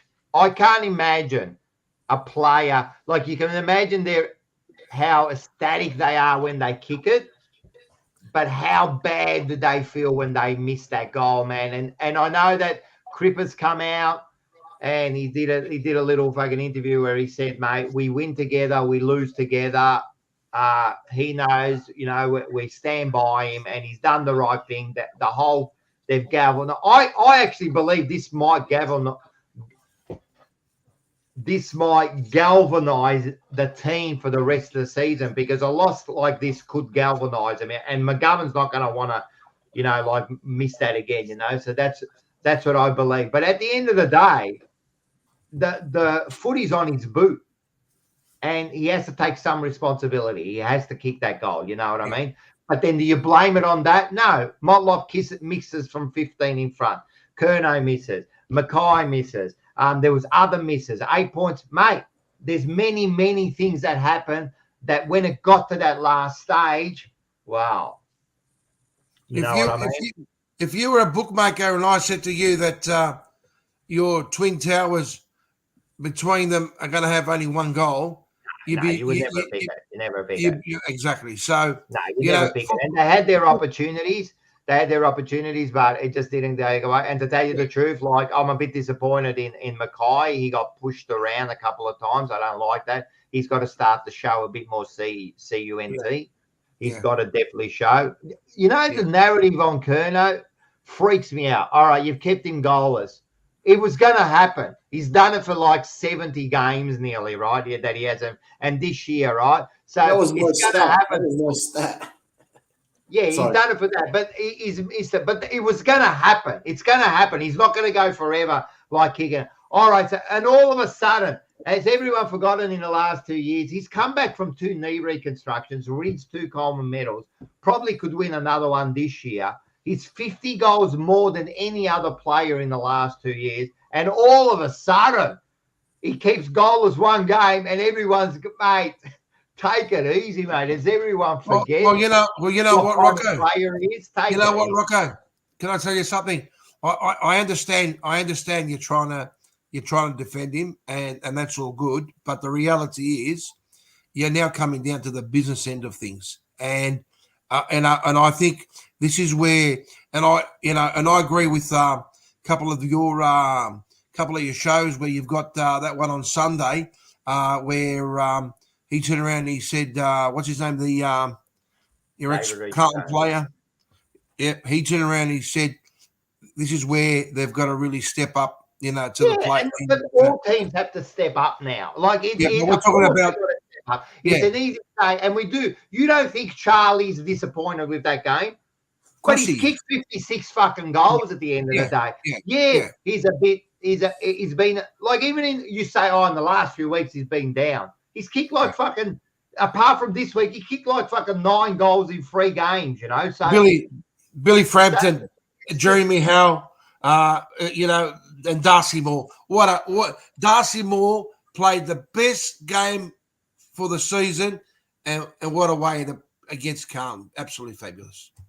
We didn't play that good in the last quarter when the ball was going in there 24 times and they kicked 5 goals in 15 minutes. So you talk your shit. And in the first quarter, when the ball went in there that much, so he didn't play a great game.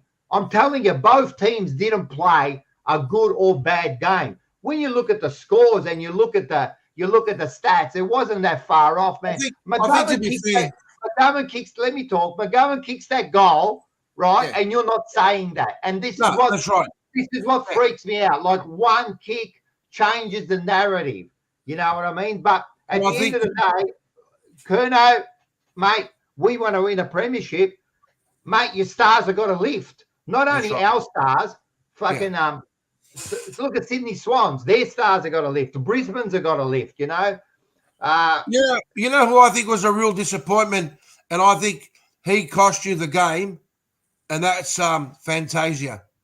There was a couple of moments where he had the opportunity to, but he made a couple of mistakes, and that cost you the game. It really did.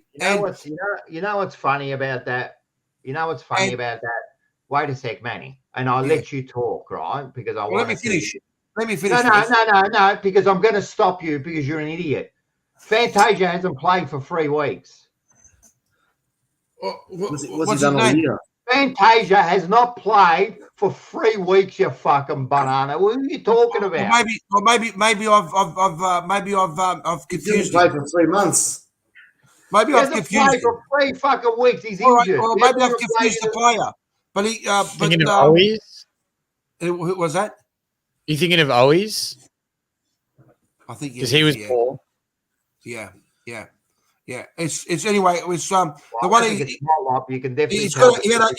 He's got like a really dud hairstyle. Should you be calling anyone's head a dud, Manny? Well, here's the dud. Listen. Relax. When I look at you and me, no, I shouldn't. But all I have to say is serious, Marco? It was serious, Marco? It was homemade. Where was that? We'll talk about your game now. Where was that in your last fucking 5 weeks? You fucking hack, mate. Don't bring out your spud now. Don't bring out your fucking spud now. Because again, you're going to be missing out. Hey, I'm talking. Yeah. Shut up. Right? Is it your game yet? Is it your game yet? I didn't ask you anything. Is it your game yet? I didn't say anything. Is it your game? I'm asking you. You know what spins me out? How you can't answer questions. Is it your game yet? No, not yet. All right. So how long is this game going for? Shut up. You know what? I might go on for another hour. Is it up to you?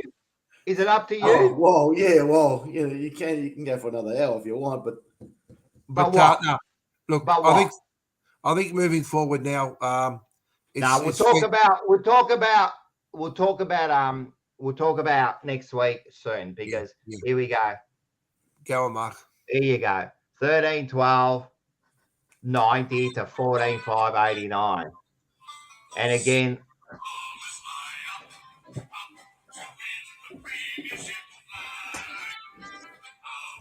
Go on, Mark. Well, Start talking to us. Tell us about your team. they tell me what to say. They tell me what to do. All right. Listen to it, Quinn. Listen to it. Listen to it, Quinn.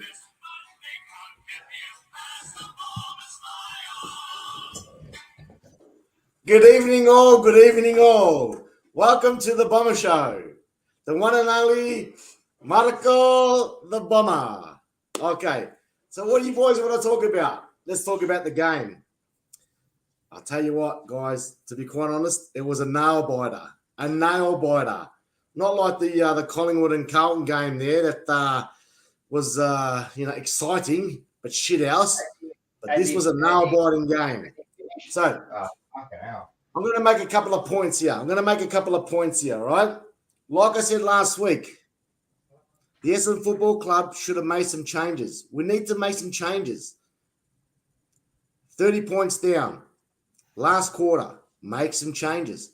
And what did they do? They made some changes. Martin went forward, kicked 2 crucial goals. Sammy Draper was in the ruck the whole last quarter. No interchange, no changing, no going forward. Took a couple of massive crucial marks towards the last 3 or 4 minutes of the game. Dylan Shield, we don't hear much about him, but every time the ball went back into the middle for the centre bounce, he was in the middle. Now, make some changes. I think it's all changed these days. We haven't got no more plan Bs. Everyone goes to plan A, and they think that's going to work. Make some changes, and that's what Essendon done on the weekend. And it worked. So, don't think, do. We get the points. Mark. We get the... We get the points. It was a crucial game. Our finals hopes are still alive. And we've got the next 2 or 3 weeks going to be very crucial. But at the end of the day, we take the 4 points and we move on. Okay? See you, boys. Where you guys all gone? Everyone went. What happened? Well, Mark, we thought we'd give you a chance to sit there and talk about your team. Have we finished it? Have we finished Bud TV? Yeah, he's talking. Okay. Well, I'll have the Mark Bomber show soon, mate. I'll have the Mark Bomber show. Hey, Mark. You can't even get anything ready for our show. You're going to do the Mark Bomber show. And that I created 30 years ago up until this day. No one's listening, man. Everyone just went, you know what's funny? You know what's funny? Only a week ago, you don't even show up to games. Only a week ago, you're throwing your memberships out. There's all talkback radio, and now you're sitting there going, "Oh, Merritt, oh, Finn, shut up, stupid." I didn't say any of that, Rock. I didn't say any of that. Smashed by St Kilda. You've been smashed week after week. You've come back, you play 15 minutes of football, and all of a sudden, all the Bomber supporters are up and about. I thought that the Collingwood supporters were bad. You guys are the worst, mate. You guys didn't play 15 minutes of football, and we did. You are the worst. When we did it, we made a preliminary. You are the worst. I'm telling you. You are the worst club seriously. You've overtaken Collingwood. You are the most bandwagon supporters there are, man. Can I say, a week ago. We're just thorough, a week mate. ago. What thorough? Mark, You were at the thing, and you were the one that threw the fucking scarf. I had a look at that. No, it wasn't. That was you. Hey, Mark, how many people were at the game? What was your crowd? I was about 35,000. Listen. You didn't even make 35,000. That, to me, is an absolute disgrace. What do you mean disgrace? Man? It is a disgrace. How can you not have that ground sold out. But you know why? Sold Because out. of course. Because Because MCG, mate, there's 90,000 people. We're playing Fremantle, mate. We're not playing Collingwood. So what? mate, this What do is you mean, so this- what? mate, What do you're you talking mean? about What are you talking about? You're talking about We finals got football here. 40,000 for fucking Gold Coast, man. You serious? Where? You just finished saying When you're winning. you just finished saying that you still got a chance for finals and that, and your team doesn't. Your supporters don't show up. They were showed up. They did show up 35,000. 34,000. You think nearly 50,000 at the ground. On a wintry day at the MCG. That's what I'm Oh, here we go. On a winter. Oh my God. Lucky it didn't start raining. The boys will come out in force, mate. We'll come out in force. Don't worry. We need to be. They only rock up when they only rock up to throw their scarves. Please, mate. You're embarrassing, man. Seriously. Your team is the most bandwagon. You know what happened? I reckon all the chemist warehouse were closed and they couldn't get their prescription drugs for the day. Seriously. And that was the worst. I'm telling you, I walked out and I had to listen to what you just said. That is the worst analogy. I can't even say it. What is it, Manny? Help me out here. Another 20 minutes. All week I've been saying, give me some stats, send up some things. You've done nothing, mate. The only stat I've got for you is that one scarf thrown on the thing and memberships. I hope those people that threw those memberships get their memberships taken off. The most important thing at the moment, Rocco, is August, mate. No stats. I don't give two shits about stats and all that kind of stuff. Well, it's all about August, mate. And you boys have failed already. You boys have failed. You know, this is why. This is why in the chat there's not one Essendon supporter who comes and listens to you. They don't want you, mate. They listen to me when I want to speak to them. When I personally No one's on here. No one's on. There's not one Essendon supporter. They're on. They're waiting. Where? Anyone that's an Essendon supporter, put yourself up there. Come on. They are waiting, mate. They are waiting. We get Collingwood supporters, but we never get an Essendon supporter. You don't show up, mate. You don't show up. Yes, you are all fake supporters. No. They'll be ready to rock and roll when I'm ready to rock and roll, mate. I'll have my army. I'll have my army coming across, mate. My army will cross. You only show up when you think you've got something. We have got something. Hey, Mark. Where 95% is your percentage. You got 95%. Percentage, man. I don't give a shit about percentage. I don't give a shit about stats, mate. It's all about 4 points.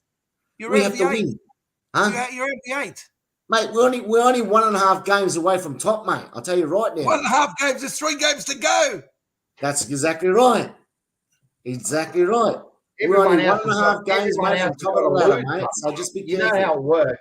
You know how it works. Everyone else has got to lose. You know that. Yeah. Well, yeah, but that's the next level of statistically. Statistically, we can go to the top, but you know, we're only turning on you, mate. Essendon 4 points away more from many plastic supporters than Collingwood.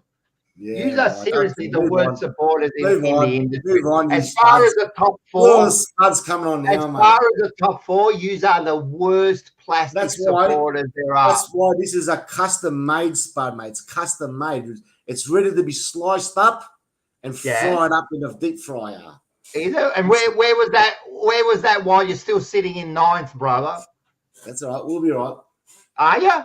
Wait for the tips. Wait for the tips, and we'll talk about 9th. Oh well, the tips you went downhill again. Oh, that's okay. Oh, it's only because I went for the teams that I wanted to. It's always okay. It's always okay. Anyway, if anyone, I still haven't seen. We've been on for 2 years, and there's still not one Essendon supporter who has any interest in you. They're there, mate. They're there ready to go, mate. Where? The whole army will come. The whole army will come. Oh, so you only come when you're winning? No, I'm here to represent my club and my team. There's no one there. There's no one there to back you up. Not my army behind me. What army? What army? The ones who were throwing their scarves last week. Please, man. You are a joke. Please, Essendon finish top. Oh my God. I can't deal with this anymore. I really need a break after this. Let's keep going. Let's keep going. And talking about, hey, we gotta move on because I want to finish up. This is your job here, Manny. Let's go for it. All right. Okay. Round 21. Oh, well, what a round that was. Let's get the Vaseline.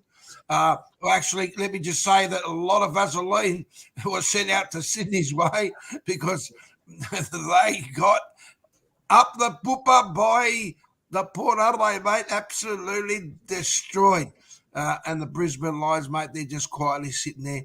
They know what they're doing, mate. They know what they're doing. But you've got the GWS and you've got the Cats. I'm not convinced with those two. Fremantle, there's a team that was very unlucky. They lost from the fucking potato farmers, the fucking Spuds. Who would have fucking thought that would have happened? But, they say a week is a long time away from football, and the Western Bulldogs, they've done miracles over the last 6 weeks, and they are looking pretty. And I can tell you right now, the way that top 8 is sitting, that's the way it's going to finish. Essendon, again, like fucking usual, you miss out on playing finals football. Fucking give up, man. Maybe drugs is the way to go. Take the chance, take some fucking drugs. You might get there. Magpies, you know what? We did okay. We're not sitting pretty where we are, but we did okay. We beat our arch rivals twice this year, which is good. And of course, all we can say for the Richmond supporters is, I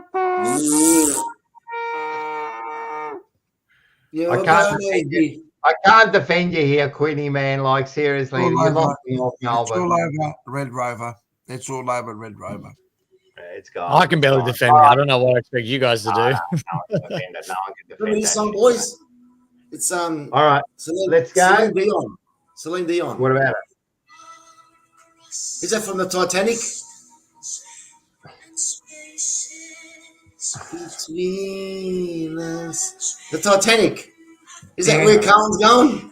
Mark, I really think, Mark, really your how do you say it? The way you're trying to be funny really does not fall. That's all right. Hey, Mark, you know something? You know the show can get copyrighted just because you've done that. No, that was 3 seconds. 3 seconds. Yeah, 3 seconds. I just heard it for like 10 seconds. No. You're hearing something different. No. That was Manny singing it. Well, don't ask me. Ask the algorithm when they pick it up, you bloody hack. No way. Is that song? Is that the song that says that the hot dog goes on? Because that's what you guys are going to be eating, a hot dog, because you're going to be going. Manny, again, where the fuck are you guys sitting on a ladder, mate? We're fucking rating premiers. We're rating premiers. Wake up and smell the fucking cappuccinos. Are you going to say that in the next 10 years? We're the rating premiers 10 years Oh, my ago. God, Mark, at least know your shit when you're trying to make a joke, man. I'm telling you, you are one of the most... You are one of the most unfunniest bandwagon supporters I've ever seen. It's the ship is sinking. What are you talking about? You went from second to fucking ninth, and you're talking about us. Well, you're... How does that work? How does that work? Someone who's done worse is trying to bag another team. Mark, do something. Hey, Mark. How many changes? We got to move on. We got to move on. Even Yoda reckons you've got no fucking idea. Hey, and if you want to see more of this, make sure you get your tickets. The links are down below. Because if you want to see more of this, it's going to be a big night. I can't wait. I bet you, Mark. I'm gonna put something down, right? I bet you Mark won't show up on the night. Guaranteed. Because you're gonna look like a fool. All right, let's go. We're gonna go. This is your job here, Quinny. Let's get through these tips and let's be quick, huh? Yeah. Let's get moving. Sorry, I missed last week, everybody. I saw Paul did a great job, and Rocky tried to put my tips in, but you wouldn't let him tip for me. I saw you shitting on me. I was watching, but it's all good. We've moved on. We've got another week, and we start off. He actually did all right for you. I know. I actually worked out quite well. So thank you. But we start off. He did better than I probably would have done, which is good. So we start off Friday night. Manny, your mob, if my phone wants to work for me. Sydney take on Collingwood at the SCG, a must-win for both clubs. Definitely a must-win for Collingwood, but Sydney. Oh, look, Sydney is still sitting pretty to me. I'm not even worried about that loss, but Sydney will still finish top 2 and then set themselves up. Yeah, so. But Manny, a quick thing on this. Look, I honestly think that the loss last week has really scarred Sydney. And, you can sit here and say to me that they're going to come back this week. I couldn't see them coming back this week. And Collingwood seems to do pretty well, interstate teams. And we seem to do really well against Sydney.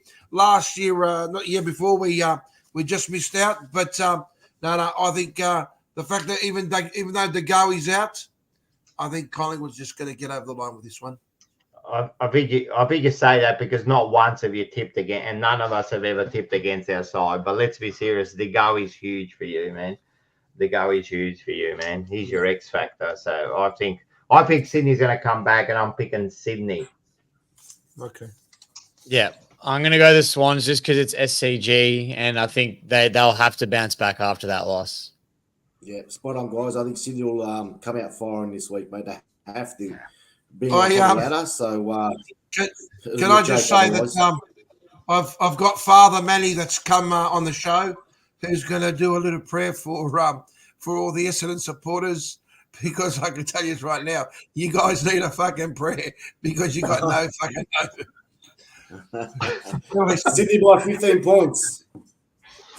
Pray on that, mate. Pray on that. Next one. We've got the team who I don't think lose another one for the rest of the home and away at least. We've got Brisbane taking on the GWS Giants up at the Gabba. So I'll be going the Brisbane Lions. Yeah, I'm Brisbane. You know what's I'm going to go Brisbane. Yeah. The funny thing is the next 3 weeks, nearly everyone in the 8 is playing each other. So teams are going to drop, you know what I mean? Like GWS Brisbane, you've got Freo Geelong, you've got Melbourne, Port, and then you got Carlton Hawthorn, and then you got and then the week after, I think the Bulldogs are, it's interesting 3 weeks now. But anyway, Brisbane for me. Brisbane. Yeah, Brisbane for me too, boys. Brisbane. Next one. Yep. Love it. All right. This is another battle here. Yeah, battle of the shit. North Melbourne take on the West Coast Eagles, Bluntstone Arena, Hobart. I think North just win this one. They're good at Hobart. They'll not drop another one. North Melbourne for me. I'm the same, North Melbourne. Yeah. Only because they're actually playing not bad football, are they? Yeah, no. No, they're looking all right. Well, North for me. A bit rich. So.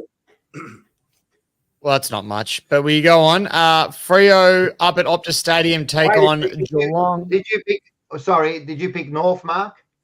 Yeah, mate, North, mate. Yep. Yeah. All right, cool. Next one. Lovely. Yep. North Melbourne take on. No, sorry, that we just spoke about them. But Freo take on Geelong up at Optus Stadium up in Perth. I think Freo get this one done.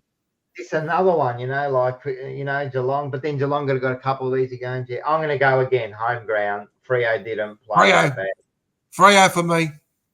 Yeah, a lot of these are just home ground advantage at this point. So, Mark? Flip of the coin. It's heads, Freo for me. Yep. All right. So then the next one is really this is a non-event game. At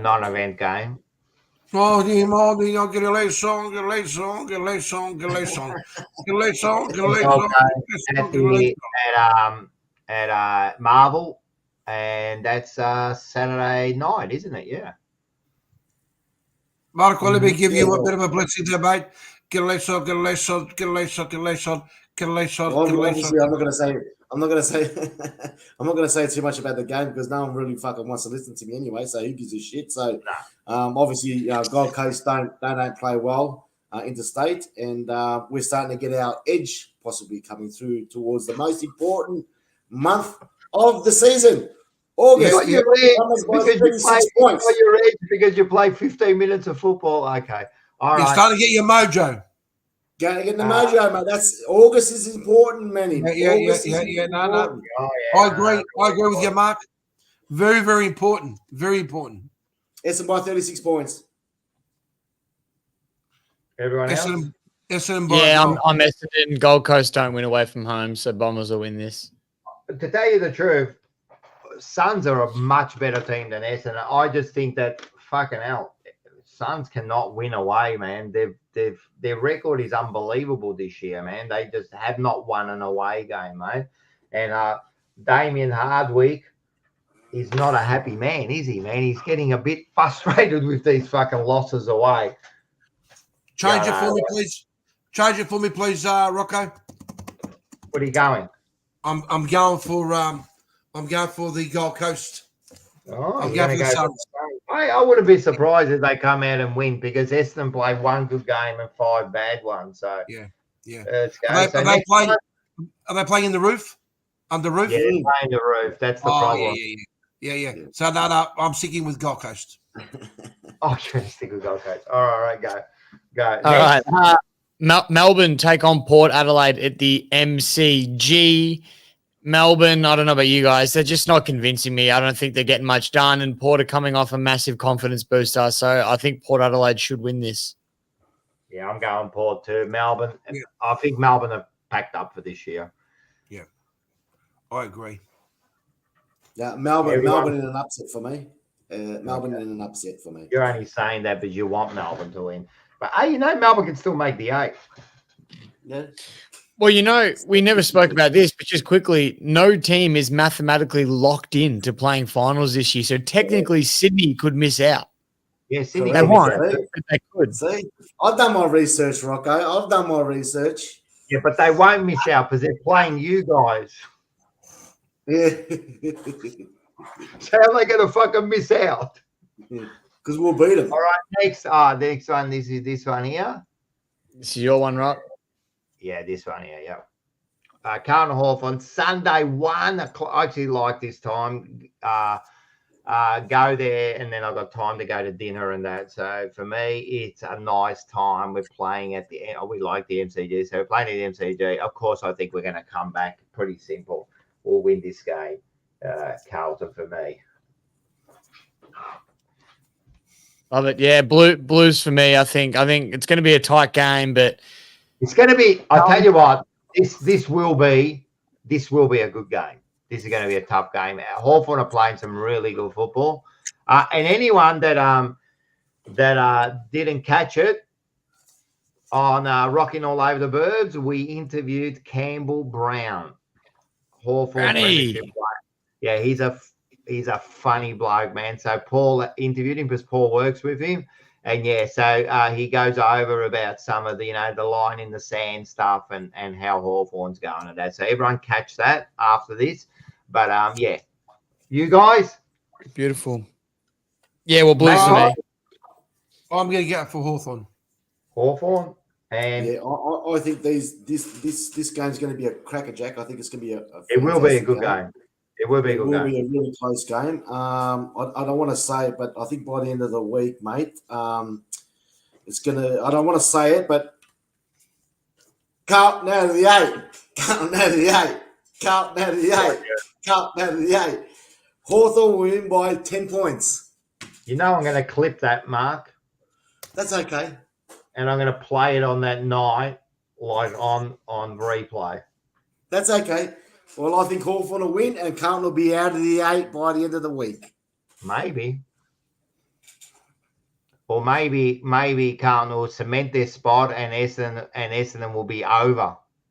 Well, that's my tip. Yeah, I know. No one cares about your tip. As I said, no one here follows Essendon. You can't bring over one person Anyway, next one. Oh, next one's for you. They're all watching, mate. They're all watching. Oh, yeah, they're all watching. Yeah, I can see them all watching. Yeah. Richmond and St Kilda. There's going to be I suppose I'm going to say it's a good game. Sunday. It's not going to be a good game. I'll put the money on that right now. I don't know what else to say about that game. It's going to be like. There's not much to say. The only thing I will say is, and I think I've mentioned on the show before, we've had 2 home games this year against St Kilda, so Richmond home games. One was at Adelaide Oval, and this one's at Marvel Stadium. So I don't know how the AFL's figured that fixture out. 2 home games against the same club, but neither of them were at the MCG. So it's a bit unfair, I would have thought, but it shouldn't make too much of a difference anyway. I'm obviously always going to tip Richmond, so that's my tip for you, Rock. But it'll be who knows? Because St Kilda could come out and be the worst team in the competition. Like, could come out and look like a final side. So it depends what St Kilda shows up.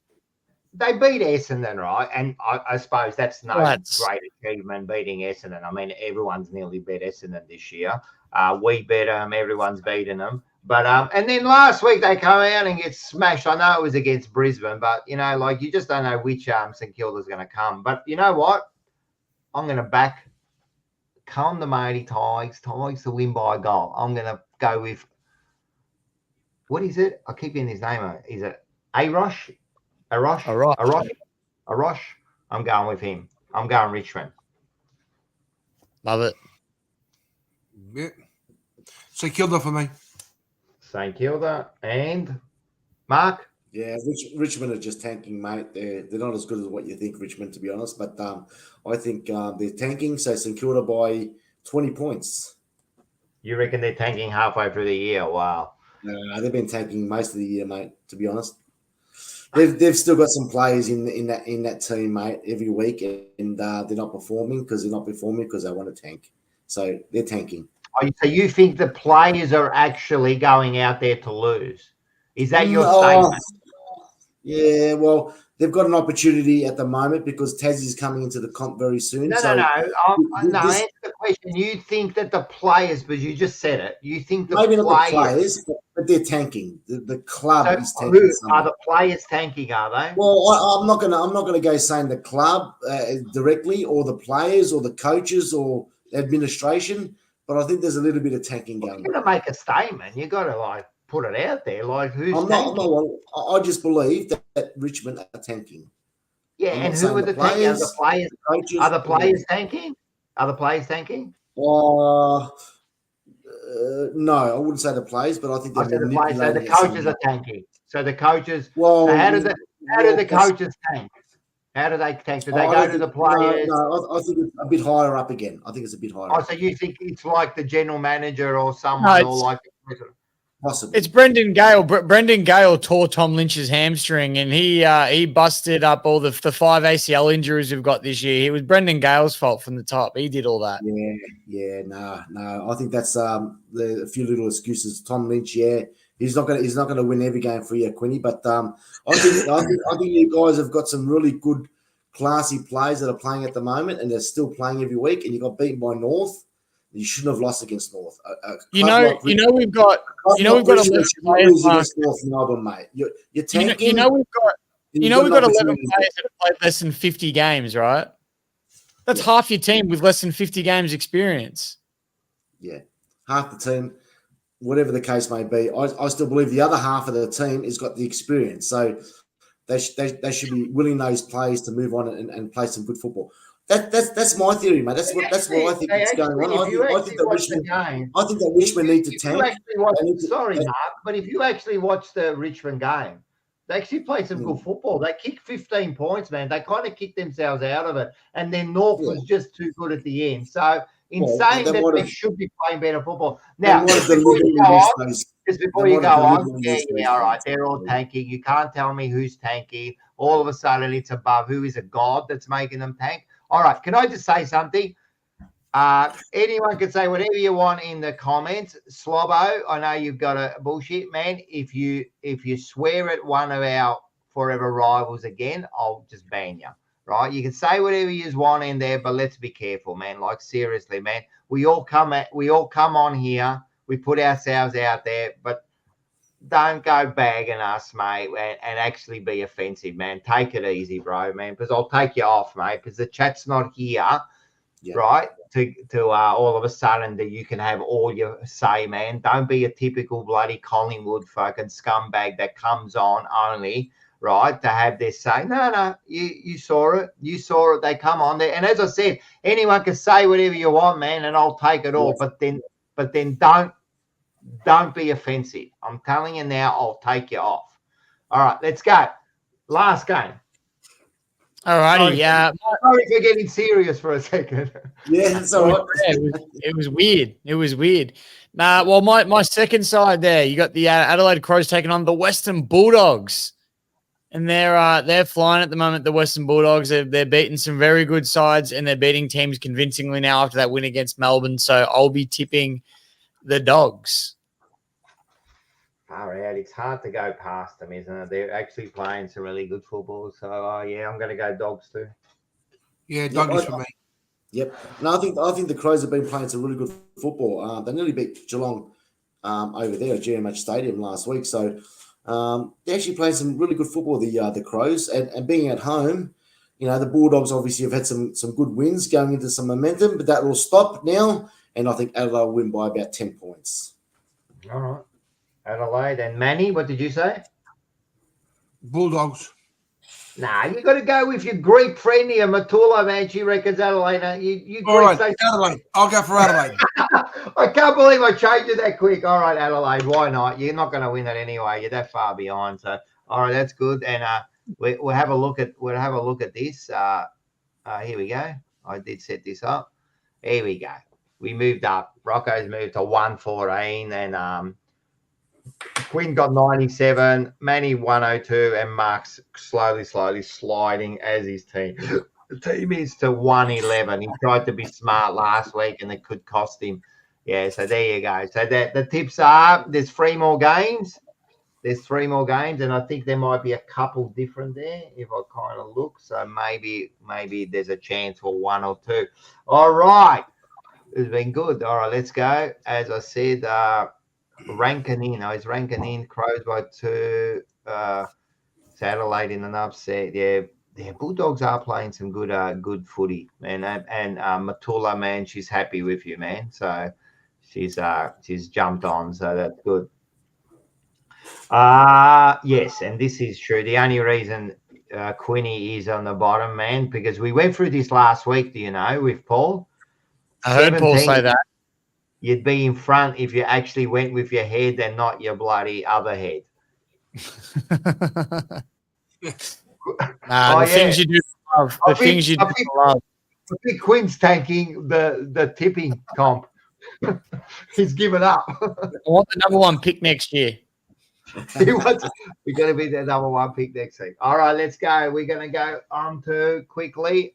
Have we got under the pump? Yes, under the pump. Yeah, I've got one. All right, go. Marco, I've got one for you because we are nearing August. We're nearing August, which you've been saying the last couple of weeks. It's the most important month of the year. And I don't know if I've already asked this one. So if I have asked it, you can ignore the question. I might have forgotten. But after where Essendon have been majority of the year, second, top 4 in the 8, blah, blah, blah.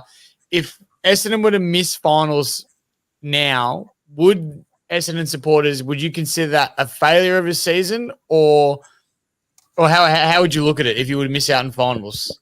Yeah, look, I think I'd be disappointed. The only reason for that, Quinn, is that we've been up and about for the whole year. So we've obviously been 2nd, 3rd, 4th, 5th on the ladder for the whole year, and to go out not playing finals, I'd be disappointed.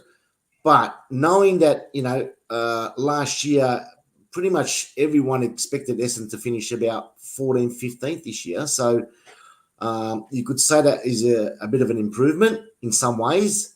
I'm still not happy with that kind of sitting on the ladder at that position, but I'd be disappointed if we didn't make the finals this year. Going by the start that we've had, and being in the top 8 for the last, say, I guess probably 15 weeks now. So I'd be very disappointed. Yeah, I'd be a little bit upset, mate. Yeah. And did you say, is it a failure? Yeah. So that's a tricky question, Rocco, because is it a failure or not? Because everyone, No, look, how would you? Oh, sorry for I interrupting. believe How that would this you? Forget about you. With yeah, your knowledge of Essendon, now, is if you finish ninth, right? yeah, Is it a failure? Full stop. Is it? You believe it's a yeah, failure of a year? yeah. With the cattle that we've got, the players that we've got, I think it would be a fail for me this year if Essendon don't make the 8. Yeah. Yeah, Huge failure. that's an honest answer, man. And then you got to be, and especially from where you were, you have to say it's a failure. Like, and we'd be the same. We'd be the same if you miss out on finals. You say it's a failure. Like, it is what it is, man. At the end of the day. All right, next one. Anyone else? Well, I was going to ask this question to Rocco. Is it fair to say that TDK missing from the side has put a bit of an imbalance in your in the way your team is playing, especially around the hit outs and the way they set themselves up? Queenie's gone. To tell you the truth, that's not where we're losing it. So that's not where we're losing it. If like the thing I showed you before, it's not. That's not where we're losing it. We're losing it from like defensive play. Like we lost so many points. Like we're winning the clearances.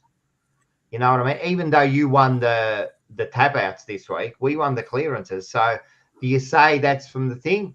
But in saying that, I think TDK is a loss. It definitely does help us around the ground, and it definitely helps us in the midfield where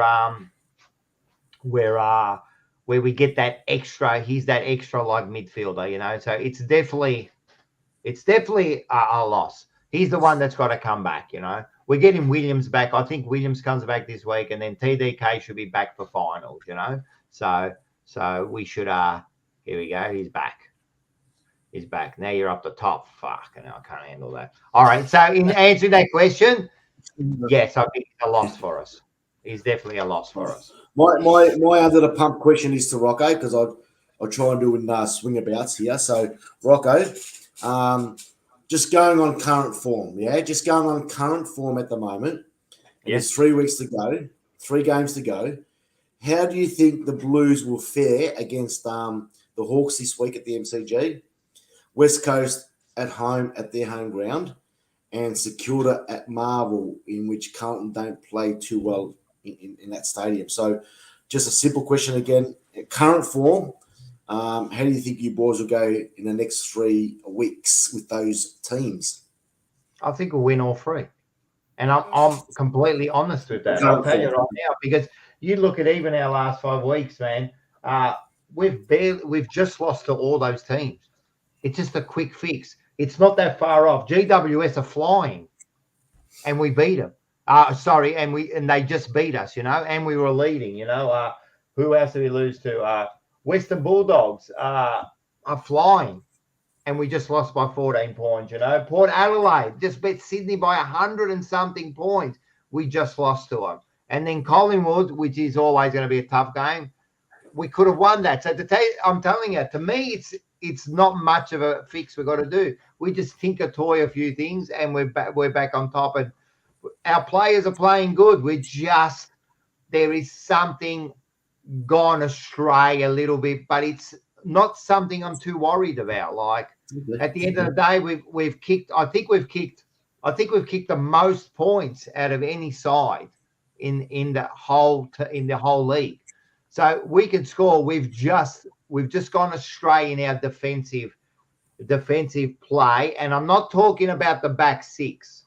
I'm talking about the team defense has just gone away.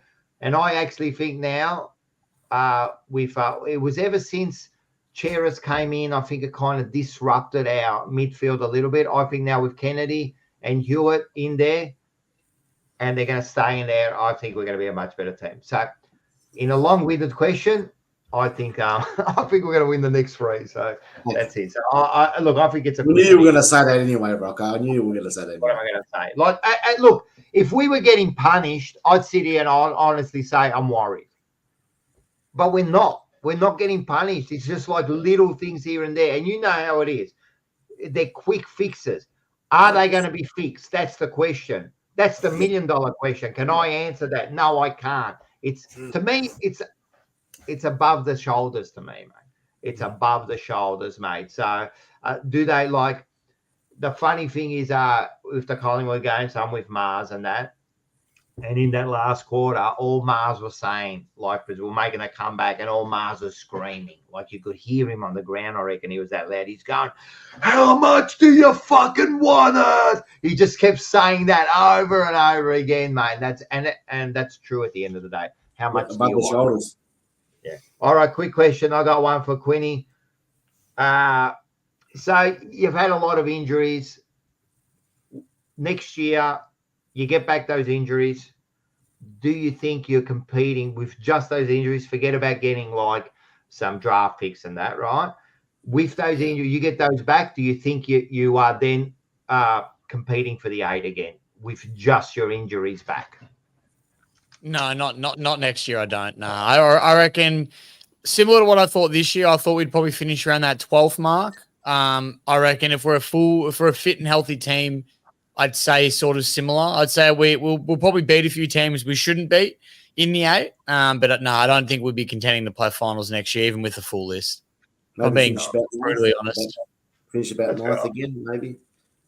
I would take 9th. Right now, I would take 9th. I don't care what used to happen. I'll take it. Yeah, that's true. Yeah. You hate when you have to rely on other sides. But, yeah, no, that's a good answer. And I kind of agree with you. Even with your things, I think you're going to need to just a few years to rebuild and get some young kids in there too. And then because you're going to have some more players leaving too. And just on Carl's, yeah, I hate relying. But the good thing about us is, the good thing about us is it's up to us. It's up to us. With teams like Essendon, with teams like Hawthorn and that, they have to rely on other teams to lose. You know what I mean? And that's what makes it fucking upsetting when you have to rely on others. So you can win all your 3 games, Mark. Yeah.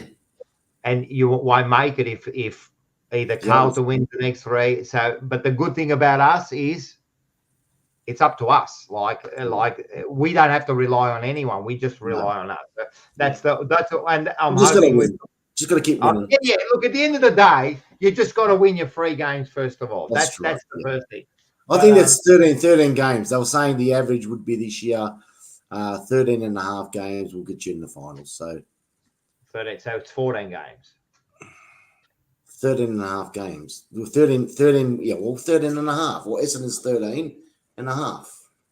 Yeah, but what? So if we win 13, are we going to make it, or you need 14? Well, you might have a draw. You might get a draw out of it, but they're saying 13 and a half. Draw. That's like one of the things. I think 14. I think 14 is 14 games. Jeez. I think 14 marks this year. Yeah. Well, you look how close. It's never been this close, Mark. Yeah. Like it's never happened like this. And if you think, I think when the Doggies won it, if you look at that ladder, we were looking at that, and they were like all. They were very close. It was 17, and I think the Doggies who finished 7th were 15 wins. It was only 2 wins. Yeah. And they made the 8, you know. So I'm thinking 14. I think if Carlton win 2 games, they're not missing out on the 8. Yeah. So that's your 14 wins, is it? There's your 14 wins, you know. So I think 14's the mark, you know. And with you guys, I know, what are you on now?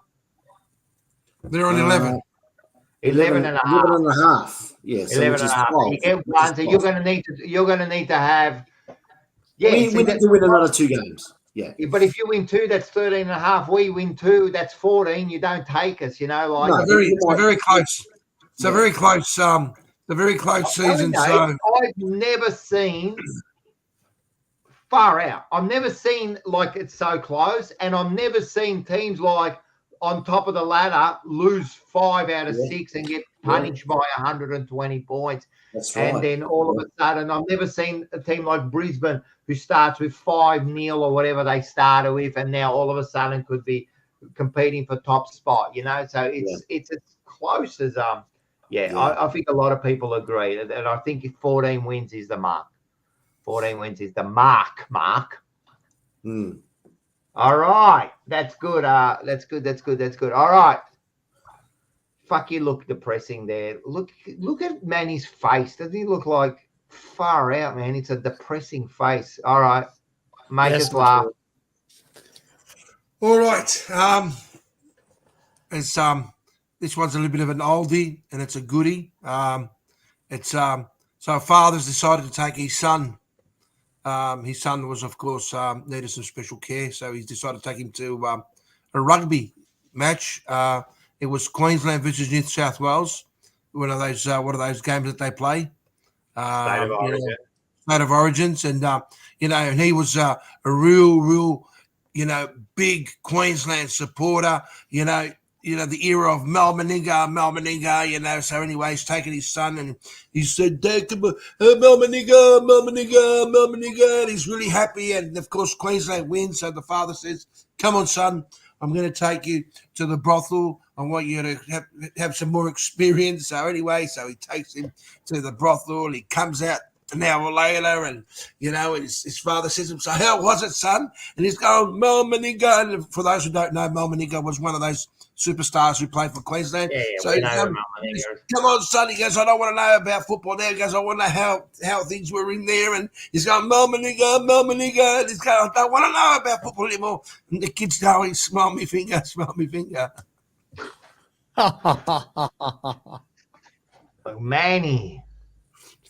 Manny, I think in the last 2 weeks you've really gone downhill. I think you said that you got it like I'm telling you, I don't know. What do you reckon in the chat, man? It's an oldie. It's a goodie. It's an oldie. In actual fact, I think it's an oldie and not a goodie. Okay. Well. All right, you're gonna have to lift your game, man. You're gonna have to lift your game next week. Listen, I don't want to be rude, but as friends do, they got to tell you the truth. That was crap, mate. That was shit. You know what? I've got to listen. As a comedian, I've got to take the good with the bad. And who's the comedian? You. What do you mean? That statement was funnier than your joke. All right. Hey. Why don't monkeys play cards in the jungle? Why don't monkeys play cards in the jungle? Why? Because there's too many cheaters. That's a dad joke. I like that one. That's small. That's a well, look, I was going to say one that was fitting with the Olympic Games, but then I thought, people may get offended, so then I thought I better not say it. But being a joke and so forth. But so. I could quickly say that one if you want, just to try and cover myself. You're done. You're done. Done. You're All done. right. Okay. All right. Listen, it's been a good show. Make sure you get your tickets. We need you to be there. We want everyone to be there, mate. Tickets are really selling fast. So the links are down below, up the top. Get down there, get your tickets. Make sure you you come down, mate. Make sure you come down and we can have a good chat and maybe a bit of a punch on, I reckon. I reckon there might be a punch on there between. No violence. No. There's going to be no. There will be violence. There'll be violence. There's nothing wrong with a bit of violence, mate. We grew up with violence. It's fine. All right, guys. It's been good. Big, as I said, this is a big week of footy coming up. Regardless of how we go, unless I decide to not bring one of you back, we'll see you next week. Go the Dons! Go the Dons!